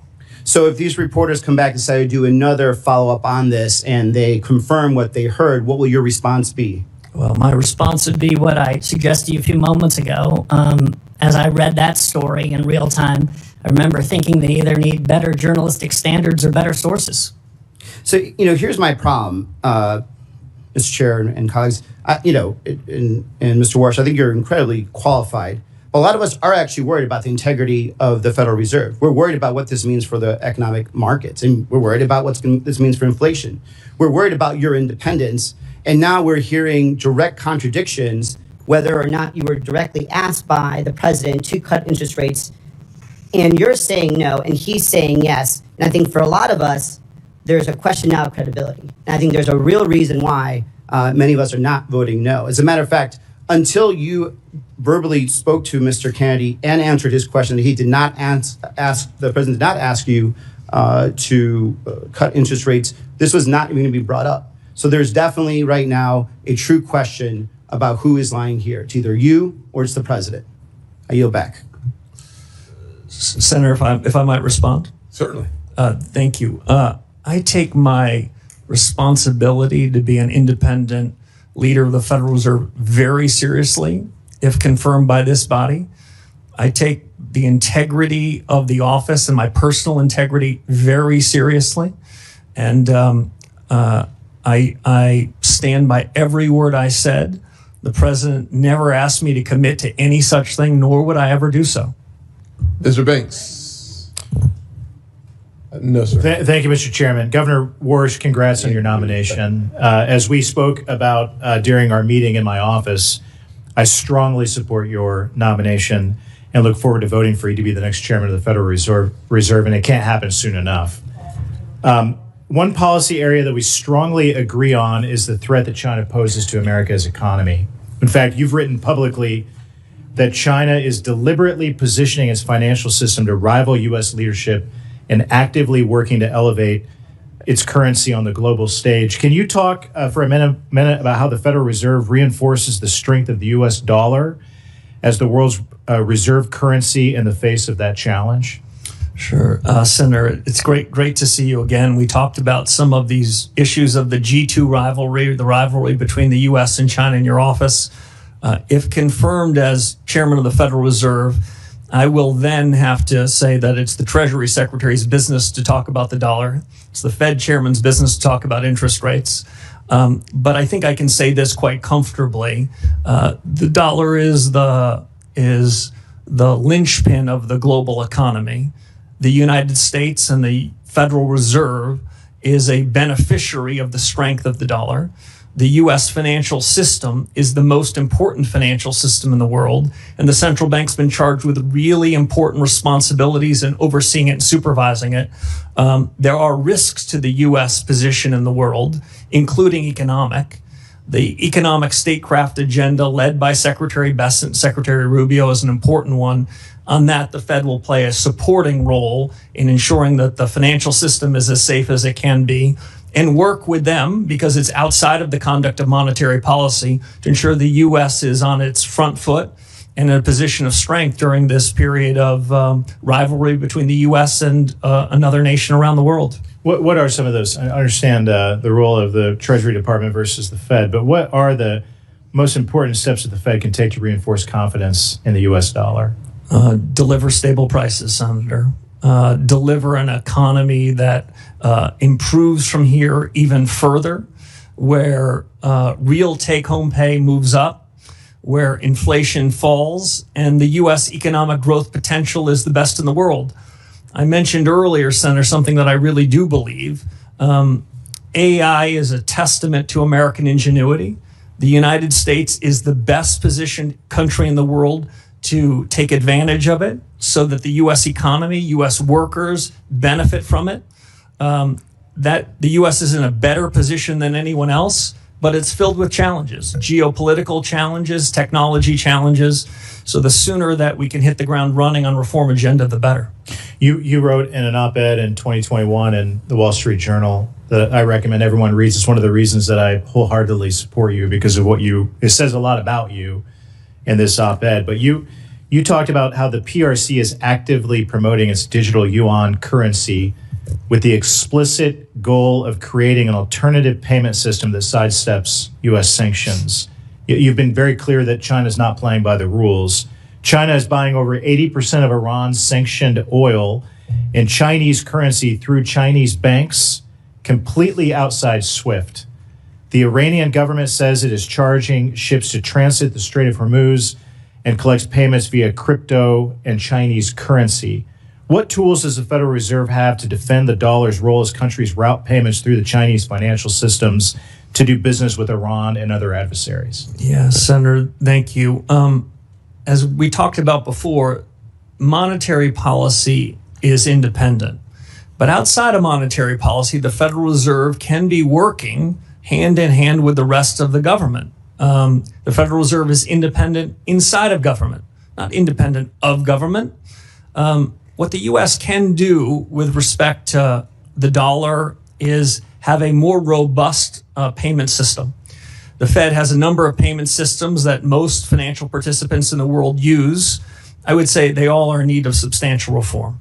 There's a system called Fed Now, which some describe as Fed Yesterday. There's a series of new technologies that the Fed needs to oversee and needs to architect so that the payment system in the U.S. is the safest, most efficient, most capable in the world. Otherwise, we'll be losing to adversaries around the world in being the linchpin of the global economy. Thank you. Your leadership is so important, and it's important right now. We need you on the job right now, not later, right now. So I look forward to voting for you quickly and seeing you confirmed and getting you on the job. With that, I yield back. Thank you, sir. Senator Blunt Rochester. Thank you, Mr. Chairman and Ranking Member Warren. Also, thank you, Mr. Warsh, for taking the time also to meet with me earlier this week. I share many of the concerns of different committee members about us kind of putting the cart before the horse. And in one regard, it is the whole issue of independence of the Fed. And I know you have made commitments both in your testimony and here today with us in the process of watching the the president try to fire Chairman Powell as well as Governor Lisa Cook, it really raises a lot of red flags for us. Even Justice Kavanaugh said that no president has fired a sitting governor in the 112-year history of the Fed, which was structured to be independent of day-to-day politics, and that it would weaken, if not shatter, the independence of the Federal Reserve. There are a lot of questions here today as well about both ethics and whether or not all the paperwork is in, and even Senator Warren's question about, selling of the assets and whether they will be transparent is something that's important, again, to ensure confidence. And so I shared some of those concerns with you in person when we met, and I share them here for the record. I did have a question. I want to focus on AI, but I did have a question beforehand that I wanted to clarify. You mentioned your desire for reform as well as regime change at the Fed. Could you just clarify, you didn't mean removing the regional bank presidents whose 5-year terms were just restated and re-upped in December? Senator, I meant policy regime change. Got it. So for the record, we're not looking at regime change for those 12 board presidents. I want to jump to AI because it's probably one of the number one issues that I hear about in my state. I'm former Secretary of Labor in Delaware. This is something that I asked Chair Powell when he was here as well about. A lot has happened in a year. And one of the things you have characterized this as the most productivity enhancing wave of our lifetimes, past, present, and future. You have described it as structurally disinflationary, and that central bankers must make a bet. I'm in the camp with Senator Kennedy. I'm concerned about us making a bet on something that we know. You've said it, Chairman Powell said it. We don't have the data to even understand yet. And so my first question is, what happens for policy if that surge doesn't materialize as expected? Yeah. So, Senator, I enjoyed our discussion.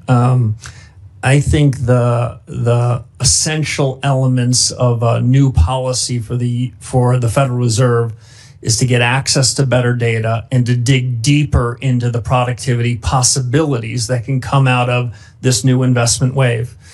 Today we call it artificial intelligence. 2 years from now we're going to call it business CapEx, and 3 years from now we're going to call it just ordinary business. I think it has two important effects on the conduct of policy. I don't claim to have perfect knowledge of how any of these are going to go, but I do have an intuition the pace of change is accelerating. I'm sorry, Senator, go ahead. I was just going to ask, how much of your view on interest rates depends on those productivity gains showing up quickly? Yeah, so I think it has two elements. One is the increase in capital expenditures to build data centers and the rest. That will have an effect on demand. That will increase demand. My guess is a few tenths of 1%. But on the supply side of the economy, to increase the potential output of the economy, that could be considerably bigger. We don't know that. We can't bank on that. But considerable work needs to be done by the Federal Reserve in evaluating this productivity wave. As I said before, monetary policy works with long and variable lags. So you have to make some informed judgments. And unlike other people in office, if the judgments are wrong, you've got to call the flag on yourself and correct them. Well, I think there's been a lot of conversation here about concerns that in your record, in your history, you have been hawkish on inflation rates and keeping them low. And now we're looking at AI. What I don't want to see is us use AI as an excuse. Yes. For making good policy. Too much depends on it. Too many families' lives depend on it. And in our conversation, I also talked about the fact that I know Wall Street is going to be okay, but who we're concerned about as well is Main Street. Yeah. Thank you. I yield back. Thank you, Senator. Senator Kramer, you are recognized. Thank you, Mr. Chairman. Thank you, Mr. Warsh, for being here. Thanks for stepping in the gap. Thank you. In fact, I'm a little bit curious as to why you even want to do this. I'm thinking, I don't know. I don't know. Anyway, congratulations on the choice. By the way, with regard to independence, real quickly, I find it curious In fact, I've often found curious that people expect somebody who's appointed by an elected official has to be confirmed by 100 other elected officials would somehow not have a philosophy. That's what I hear sometimes. Like, why don't we, speaking of AI, we should just have an AI Fed chairman. That way it'd be completely neutral, right? Other than the people that put all the information in the algorithms. Anyway, that said, I think we should not forget that it would be common for a president who believes that interest rates should be lower to want to nominate somebody who has expressed that maybe interest rates could be a little lower, as opposed to the quid pro quo that's being accused of today. So I'm just grateful you're willing to do it. By the way, the other thing about independence that strikes me with regard to the Fed, do you have any idea how often an interest rate decision by the Fed is a 12-0 or a 10-0 vote? Do you have a sense of it? I do, Senator. I'd say over the last 15 years, decisions have been unanimous or near unanimous. As I said to one of your colleagues earlier, I prefer clean memos and messier meetings, and there's nothing wrong with a divergence of opinion. These are very hard calls. Thank you. I don't know when diversity became a bad thing in a room of thinkers, particularly with staggered terms. The other thing, none of this was in my mind that long ago, but the other thing that strikes me is you do have a lot of experience. This is your 20th anniversary, or at least your second anniversary. Have your thoughts changed much or evolved over those 20 years of experience in various areas, not to mention your research and your intellectual and academic writings? I mean, have you evolved a little bit? Absolutely. I'll make 3 points if I can. One is it is essential for the chair of this organization be open-minded to new ideas. The world is moving fast. The mistake that's common in the economics profession, which Secretary Schultz once described to me when I was telling him that I was thinking about pursuing further studies, he said, it's fine to get a PhD, but make sure that's not the last day you were learning. Too many people in the profession go back to what they learned 30 or 40 years ago. We've got to be open-minded. The world's changing and the facts are changing. To the characterization I heard from some of your colleagues about did my opinions change? My opinions change when the facts change. When interest rates are at zero and the balance sheet is growing and the economy is booming, well, relative to that, I will say I sounded hawkish. In 2018, when the Federal Reserve pushed to raise rates into a financial market meltdown and economic weakening, I said that was a mistake. That was dovish. I expect to have a divergence of views based on the facts on the ground. And if I could just answer one other question you asked about why I want to do this job, I would say I've lived the American dream. I've been the luckiest, most blessed, fortunate person with the greatest teachers. I was a kid from upstate New York in public schools, and I had an opportunity to serve after 9/11.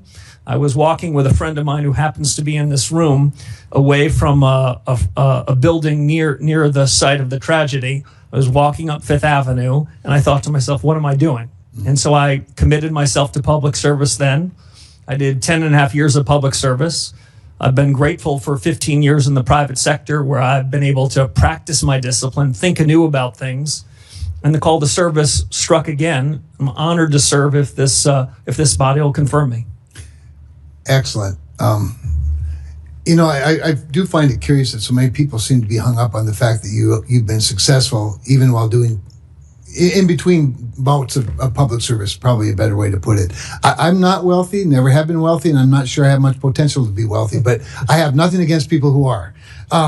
That said, real quickly, I do want to talk a little bit about debanking. That hasn't been talked about a whole lot, but speaking of institutions that are dug in, I think there's out of the 22,000 people, there are a lot of them that sort of still believe that reputational risk should be a factor, that reputational risk could be based on out of favor industries. Can you give me a sense of how you plan to attack that, if you will? Politics have no place, not just in monetary policy, but in supervision and regulation. Yes. If central bankers should stand for anything, it's to resist fads, resist trends, call balls and strikes. That's exactly what I would intend to do. I lean hard yes, Mr. Chairman. Thank you, sir. Senator Alsobrooks. Thank you. Good afternoon, Mr. Warsh. And thank you for meeting with me last week. In August of 2025, President Trump tried to fire Fed Governor Lisa Cook for unsubstantiated allegations widely believed to be politically motivated. Thankfully, both a federal district court and the D.C. Circuit Court of Appeals ruled in favor of Governor Cook, preventing her from being fired while the investigation proceeds. This is a landmark test for independence. Now, Supreme Court Justice Brett Kavanaugh said allowing Cook's firing to go forward would weaken, if not shatter, the independence of the Federal Reserve. So I would like to ask you, will you commit to defending Governor Cook's tenure as Chairman Powell has done? Senator, it was a pleasure to meet you in your office and spend time with you. As I said to you then, I'll repeat here to the broader committee. If I stand for anything, it's the Fed should stay in its lane. As I understand that matter, it's pending before the United States Supreme Court. I think it's inappropriate for me to weigh in on that, especially because in the event that I am confirmed, I could be a party to that matter. Well, I disagree with Mr. Warsh. I disagree with you. This is your future colleague who is confirmed by both this committee and this Senate to serve her country. Chairman Powell has defended her tenure, and your answer to this is you will not defend her. Is that correct? No, Senator, that's not my answer. My answer is there's a pending case before the Supreme Court, the results of which I think we're going to hear about soon. If confirmed by this body, I will follow the Constitution, the Supreme Court law, and the best of the Fed's tradition. Well, let me ask you this then. Do you agree or disagree with Justice Kavanaugh on the Supreme Court, who said that her firing would weaken, if not shatter, the Fed's independence? Do you agree with Justice Kavanaugh? So I took a constitutional law class, but I wouldn't say I'm worthy of being a Supreme Court justice. What I can say is Fed independence means everything to me. And it means, and that's exactly what I would try to do if I'm confirmed. Well, I'd like to move on to the criminal investigation of Chairman Powell. The Trump administration could have taken many off-ramps to end what is a ridiculous exercise. Instead, they have doubled down. U.S. Attorney for the District of Columbia, Jeanine Pirro, sent prosecutors to the Fed last week to continue this circus, and they were turned away. Chairman Powell has said that the administration's investigation is not about any testimony or the renovations of a building, calling these arguments pretext, and he said that the threat of criminal charges is a consequence of the Federal Reserve setting interest rates based on its best assessment of what will serve the public rather than following the preferences of the president. So do you dispute Chairman Powell's assertion that the investigations are pretext for policy disagreements? Senator, as I said with respect to the other case, this is also pending before the courts. I have a ton of confidence in the court's ability to make a final resolution. I'd abide by any judgment of the courts and would follow that judgment in the best of the Fed's traditions. It's difficult. Let me just ask you another question instead. Just a few days ago, bless his heart, President Trump called Chairman Powell a stubborn, incompetent person who he said suffers from Trump derangement syndrome. Now, can you say before this committee that you disagree with this characterization? Yeah, my disagreements with Chairman Powell are about policy, not about personality or personnel.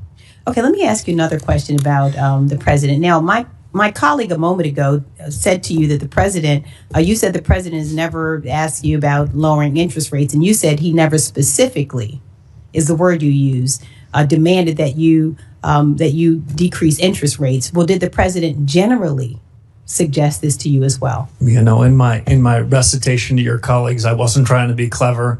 The president never generally or specifically instructed me, suggested I should commit to any interest rate path whatsoever. Okay, let me go to another point. So if the Senate does not confirm you by May 15th, the president may inject more financial chaos into our economy by illegally attempting to remove Chairman Powell and installing someone else until your confirmation. Now, the law is quite clear here. If there is a vacancy, the current chairman continues to serve as chair pro tem until the Senate confirms a replacement. But the Trump administration is gearing up to fight this assertion. And I expect every financial leader and reporter is watching your words right now, which can move markets. So I'd like to give you an opportunity to reassure them. Do you agree that the law requires the current Fed chair to continue serving as interim chair while this replacement is confirmed? So I haven't been advised on that. I will say this. I was a summer associate for 8 weeks at a law firm, and that was the extent of my legal career. I'm certainly not capable of defining whether the Vacancy Act applies to the Federal Reserve or not. All right. Thank you. Yes, ma'am. Senator Bernie Moreno. Mr. Chairman, thank you for the honor of going last. I know that's normally reserved for people with much more status than I have, so I appreciate that very much. Mr. Chairman, I'm going to read something here for a second. Mr. Chairman, It's clear that Mr. Warsh is tremendously accomplished. He is committed to strong capital standards, effective supervision, and meaningful market discipline. He knows unequivocally that the Fed must be independent, non-ideological, and nonpartisan. And for this reason, I am proud to support his nomination. I wish I had said those words, but those are the words of Senator Chuck Schumer when he voted to confirm you, in fact, introduce you. So I would like to enter that into the record. As they say, there's nothing wrong with that, but it looks like Democrats used to love you at one point. What changed? The Senator, I don't know. You didn't catch the Seinfeld reference, so just proof that you did not watch the show. All right. Let me ask you some quick rapid-fire questions. I know people have enjoyed being here this long, but maybe not others. A lot has been said, and I think it's important, on the plight of working Americans when it comes to being able to afford the basic elements of what it means to be somebody here who's successful in the working class. Are working class Americans better off or worse off than they were 3 years ago? The aggregate statistics show improvement, but I do want to suggest with better Fed policy, I think the improvement can be stronger. No, clearly. But we're not done, and we have a long way to go. But if you're somebody who's an average working American today in 2026, you're better off than you were 3 years ago, because 3 years ago, you were getting demolished by generationally high inflation. Is that true? The trajectory on inflation is improving, but there's more work to do. And one of the key parts of why I'm supporting you is because a total and complete focus and understanding that the interest rate tool is the tool that allows you to help working Americans much more than the balance sheet tool. Would you agree? Yes, Senator, I do. All right, perfect. Let's move on to central bank digital currencies. Do you agree that the Federal Reserve has no legal right to issue a central bank digital currency? Senator, I agree that they don't have the right, and I think it would be a bad policy choice. So we just put an exclamation mark on that. Under your chairmanship of the Federal Reserve, you will not have the Federal Reserve explore or in any way move towards a central bank digital currency. If it's within the power of the chairman of the Federal Reserve, I agree with that statement. Perfect. Let's shift over to AI. A lot has been said about that. And I worry that some of my colleagues don't feel that this is quote unquote real or happening as quick as it is. It is happening insanely fast. In fact, would you agree that it could lead to an employment shock, especially for entry-level white-collar jobs? Senator, I agree with you on the pace of the technology revolution. I've had to update my own priors versus 6 or 12 months ago as I've seen the rate of improvement of the models. Senator, the way I describe it is this: I am more confident that there will be improved output than I am certain about when the effects of that would be on the labor market. I basically believe in the following good economic tenet, which is described as the lump of labor fallacy. And we tend to think in economics, there's only a fixed number of jobs, and we've got to fill them every day possible. The labor force, the structure of the labor market changes. The jobs that will be created 2 or 3 years from now, some of which are unimaginable to us today. But the lag between the improvement in output and the effect on the labor markets, that's got to be central to the Fed's thinking, given the pace of innovation in this cycle. And this concept of price stability plus maximum employment, that maximum employment piece is problematic when policymakers open our borders and let tens of millions of people come into this country illegally. Is that not correct? I'm gonna let you guys handle immigration policy. I'm gonna have plenty of my plate if confirmed. Adding 10 to 20, 30 million people into the country when you're trying to make certain that everybody here has a job is problematic, correct? Yeah, the central bank takes the labor market is as it is, and that's a function of policies you and the administration put in place. It's not our place to be opining on that. Okay. And let me just add one last thing and more to your wife. How did you get so lucky to have a guy that's so romantic that on Valentine's Day of 2006, he brings you to a Senate hearing? I mean, you set a high bar for all of us. Look, I'm going to ruin the suspense for everybody. You're going to be confirmed. You're going to be the Federal Reserve Chairman. And most importantly, you're going to do an incredible job. And I'm honored to be able to have been part of that process and will vote for you resoundingly. Thank you, Senator. Well, that concludes the question and answer portion of today's hearing. I'd like to thank our nominee for testifying before the committee today and thank you for your willingness to serve our country. For senators, all follow-on questions for the record must be submitted by tomorrow, April 22nd at noon. And for you, the witness, please respond by Thursday, April 23rd, 1 p.m. to the written questions you receive in order to facilitate this committee promptly processing this nomination when it comes. With that, this hearing is adjourned. Thank you. Thank you, sir. Yes, ma'am. All right, whoa.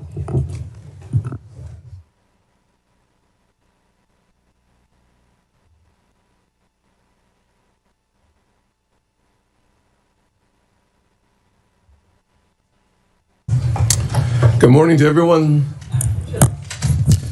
Ms. Kevin Warsh, thank you for being with us today. We're excited about the opportunity to discuss America's economy with you. This is really about the kitchen table.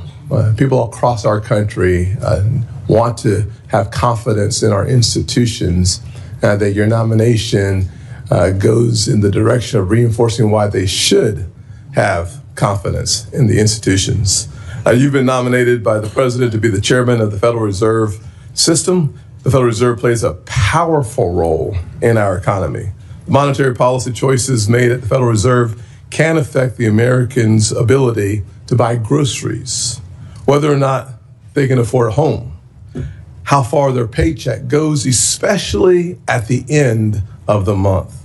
And in South Carolina, I hear all the time how families are working hard, doing everything right, and still feeling squeezed.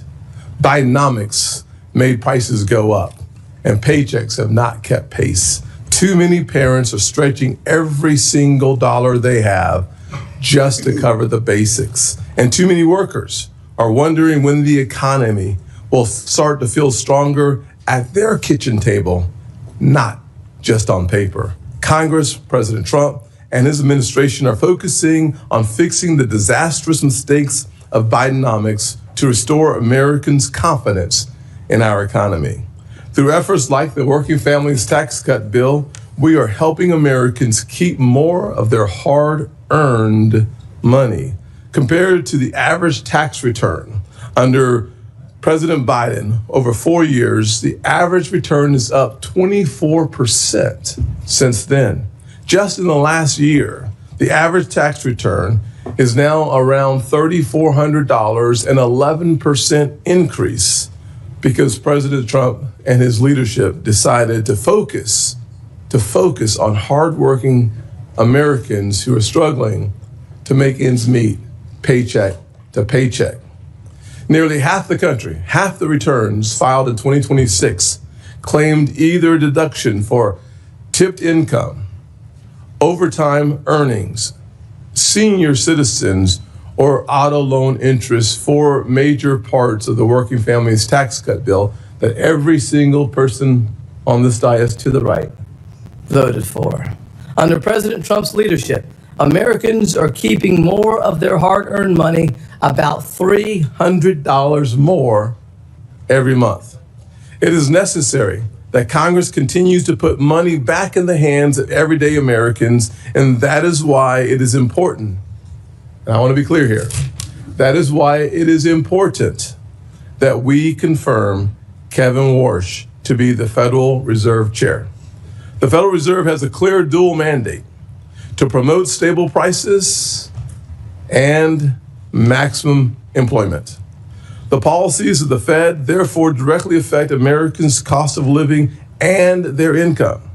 And when the Fed is successful in fulfilling its dual mandate, affordability improves, with Americans taking home more money and paying less for everyday necessities. Unfortunately, in recent years, the Fed has faced real challenges.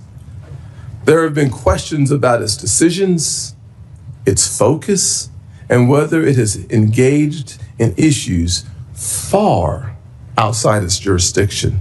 Under the Biden administration, the Federal Reserve appeared to move with the political winds, raising real concerns about politics and weaponizing one of the most powerful weapons we have for good economically, the entire Federal Reserve System. For example, under the Biden administration, the Fed pushed climate-focused initiatives only to reverse that climate agenda as soon as President Trump took office. When actions appear to shift with changing political priorities, it can undermine confidence in the independence of this great institution. An independent Federal Reserve is essential to achieving its mission. Markets depend on it. Families depend on it, and that independence must be protected.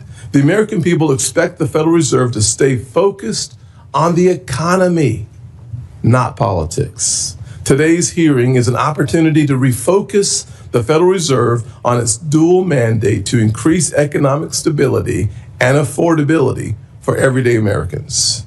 Kevin Warsh is battle tested and brings the necessary experience from his time as a Federal Reserve governor during the Great Recession. During his first term as governor, he helped our economy through the crisis and restored faith in the economy. He has seen the economy in its darkest days and understands how economic decisions affect job growth, our economy, and the opportunities that we have come to love as Americans. We want every citizen in this country to have a chance to live their version of the American dream. And that means having our private sector economy running as strong as possible, which means your focus has to be on everyday Americans and not politicians, not the political winds, but on everyday Americans who desperately want to restore their confidence in our institutions. Today, this committee will examine the plans Mr. Warsh has for his return to the Fed, this time as chair, and how he plans to lead the institution at a critical moment to deliver lower cost and real relief for working families. For folks back home in the great state of South Carolina and across the country, the goal is simple. They want lower costs and more opportunities. The Federal Reserve plays a key role in bringing prices down and helping wages go up.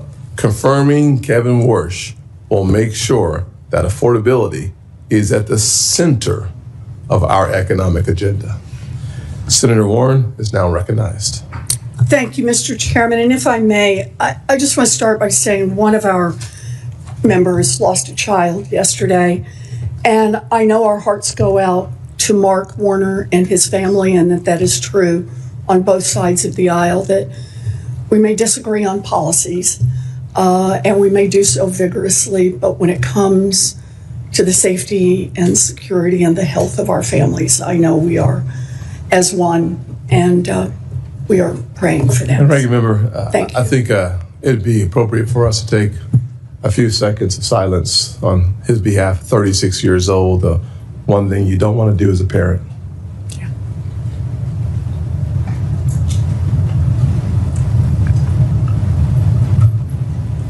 Thank you. Thank you. Thank you, Mr. Chairman, and appreciate all you do. Okay. So we should not be having this hearing today. And here's the context. First, over the past year, President Trump has racked up one economic failure after another, and Americans know that. Consumer sentiment just hit its lowest level on record ever.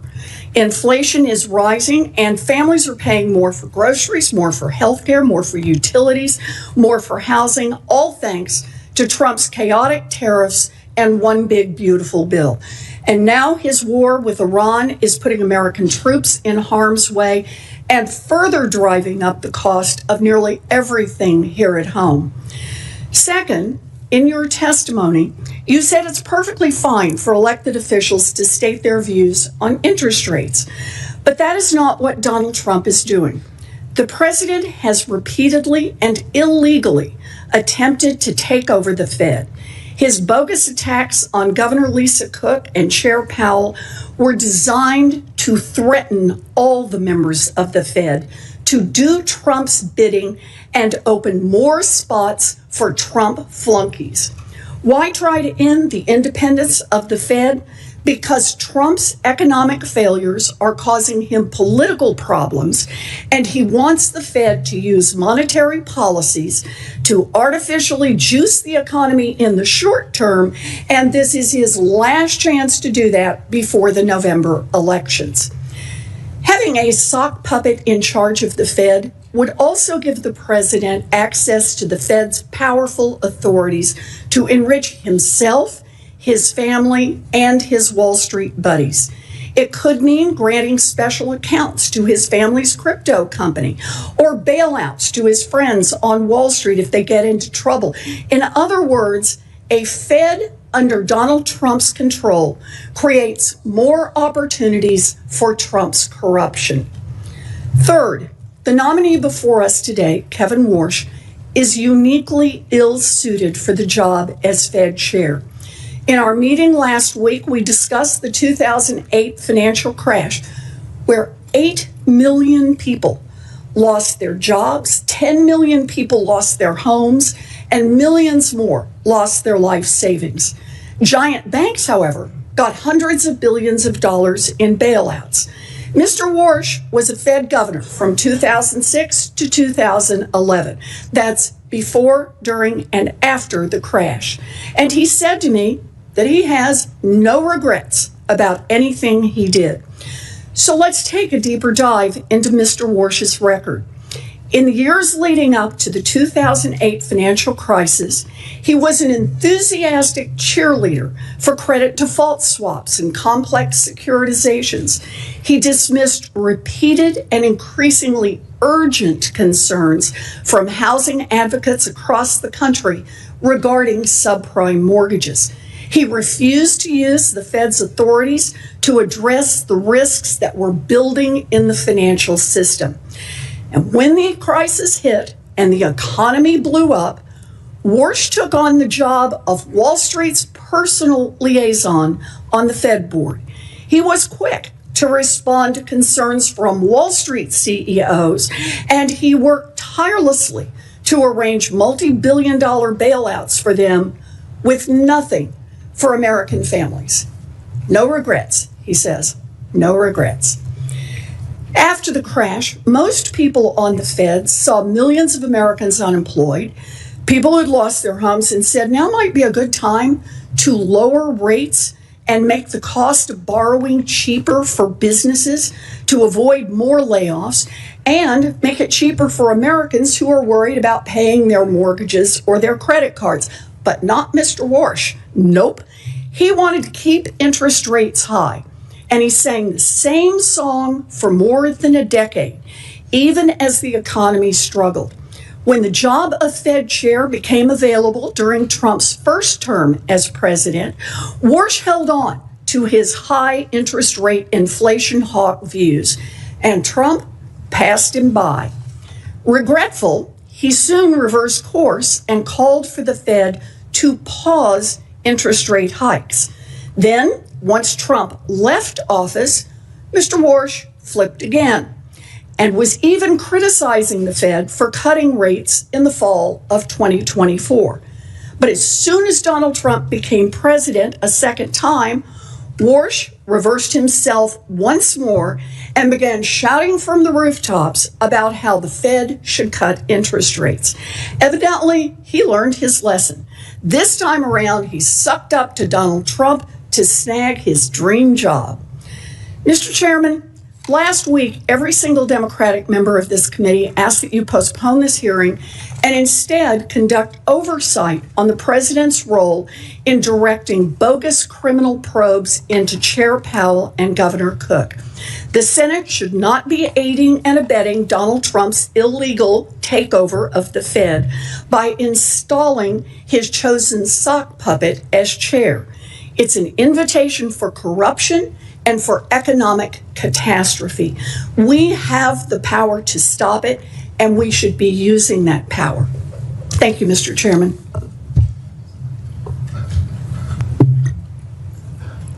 Well, there you have it.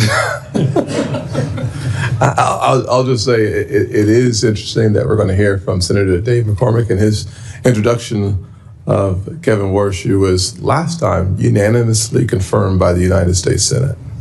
Unanimously confirmed by the U.S. Senate. Dave, the floor is yours. Thank you, Mr. Chairman, Ranking Member Warren, distinguished colleagues. It's really a great honor to introduce my friend Kevin Warsh and welcome him and Jane here today. Kevin has been a friend for many years. Winston Churchill observed that for great leaders there comes, and I quote, a special moment where they are figuratively tapped on the shoulder and offered the chance to do a very special thing. What a tragedy, he warned, if that moment finds them unprepared for that which would have been their finest hour. Colleagues, I'm here today to assure you, as someone who knows Kevin and who knows this institution, that Kevin Warsh could not be more prepared for this, his finest hour. There's no one more fitting, no one more qualified to face this consequential moment as the 17th chair of the Federal Reserve. Now, I'm not going to belabor Kevin's academic and professional record. They speak for themselves. Instead, I'd like to tell you about a man who Dina and I worked with decades ago and who has been someone I've called a friend for almost 30 years. President George W. Bush famously appointed Kevin to the Federal Reserve in 2006 when Kevin was just 35. He was the youngest appointed board member in history. But President Bush saw in Kevin what I believe you will see in him with your questions today. Wisdom that belied his age, now deepened by experience. A moral clarity even in the most turbulent of times. A sharp and independent intellect, further strengthened by decades immersed in unforgiving global financial markets. And a deep, honest understanding of how the decisions made in the marble hallways of Washington affect the lives of hardworking Americans. Now, I, unlike many on this committee, have seen these virtues on display across decades of friendship. I first met Kevin in the late 1990s when he and my younger brother were junior associates on Wall Street. And a decade later, we served together in the crucible of the global financial crisis. I as the Undersecretary of Treasury for International Affairs and Kevin on the Fed board. For nearly 2 years, we worked hand in hand to contain the damage and navigate the country through the crisis. And I know that then Chairman Ben Bernanke relied heavily on Kevin during those turbulent times, and I did too. And I've continued to seek his counsel regularly in the years since. Now, Kevin came to Washington all those years ago as an outsider, an idealistic young man determined to serve his country, one who has succeeded beyond all expectations. And he returns today as the ideal candidate to lead the Fed at this most crucial juncture.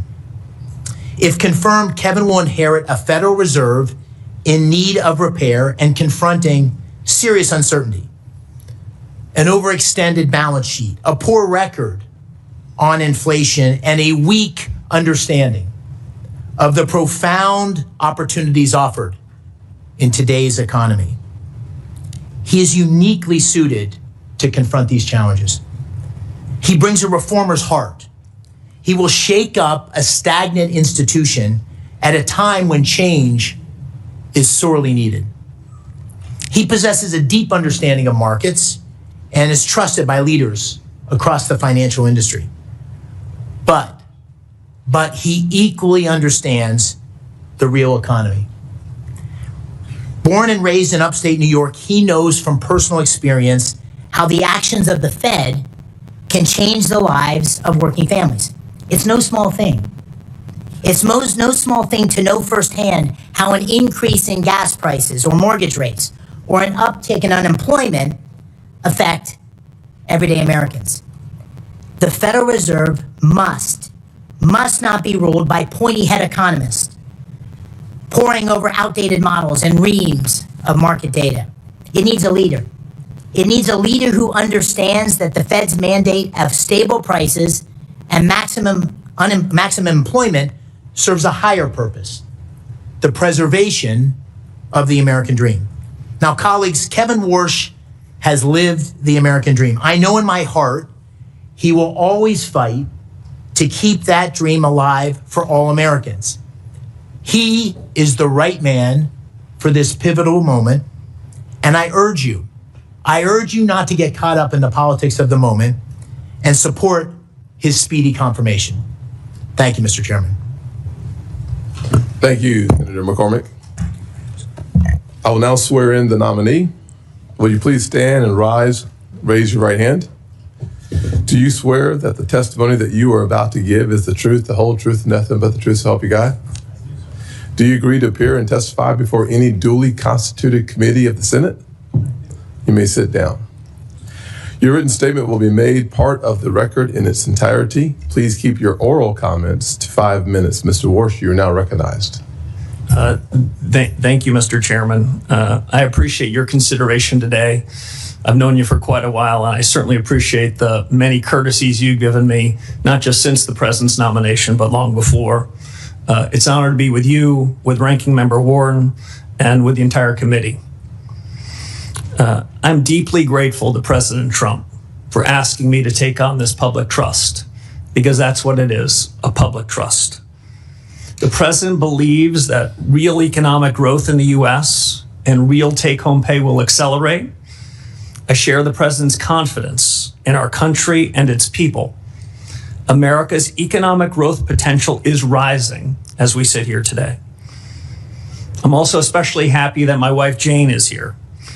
She's been with me for many of the most important moments in my life. I'm grateful for her love and her personal accomplishments. I reciprocate that with somewhat of my own love, though I'm a little more stoic than she. And about every 20 years, I reintroduce her to this committee. She sat behind me 20 years ago, and it was almost 20 years ago to the day. And so let me offer today what I said then. Jane, happy anniversary. I'm also thinking of my late mom and dad. They were paying great attention to this hearing 20 years ago. They're no longer with us, but I was always proud of them and the values they taught me, and I hope they'd be proud of me today. We start today with a note of broad agreement, even though we might have heard different narratives at the outset of this hearing. This is a time of great consequence for the nation's economy. As a former Fed governor and friend or colleague of the last 5 Fed chiefs, from whom I've learned plenty of lessons, I'm particularly alert to the challenges and opportunities confronting the institution that I cherish, the Federal Reserve. To the President, to the Congress, the nation, I owe my best judgment and my most faithful efforts in serving the mission that you and Congress assigned to the Federal Reserve, including full employment and stable prices. The American people are counting on the Fed to deliver on its commitments, perhaps now more than ever. The real highlights of my life are not on my resume, as Senator McCormick said. They include the individuals with whom I worked and from whom I learned. I graduated from high school in upstate New York. I had some exceptional teachers there and some brilliant classmates. I've learned we're lucky in life if we start out with good influences in learning and in character. A public school education gave me both of these, and I'm grateful. I made my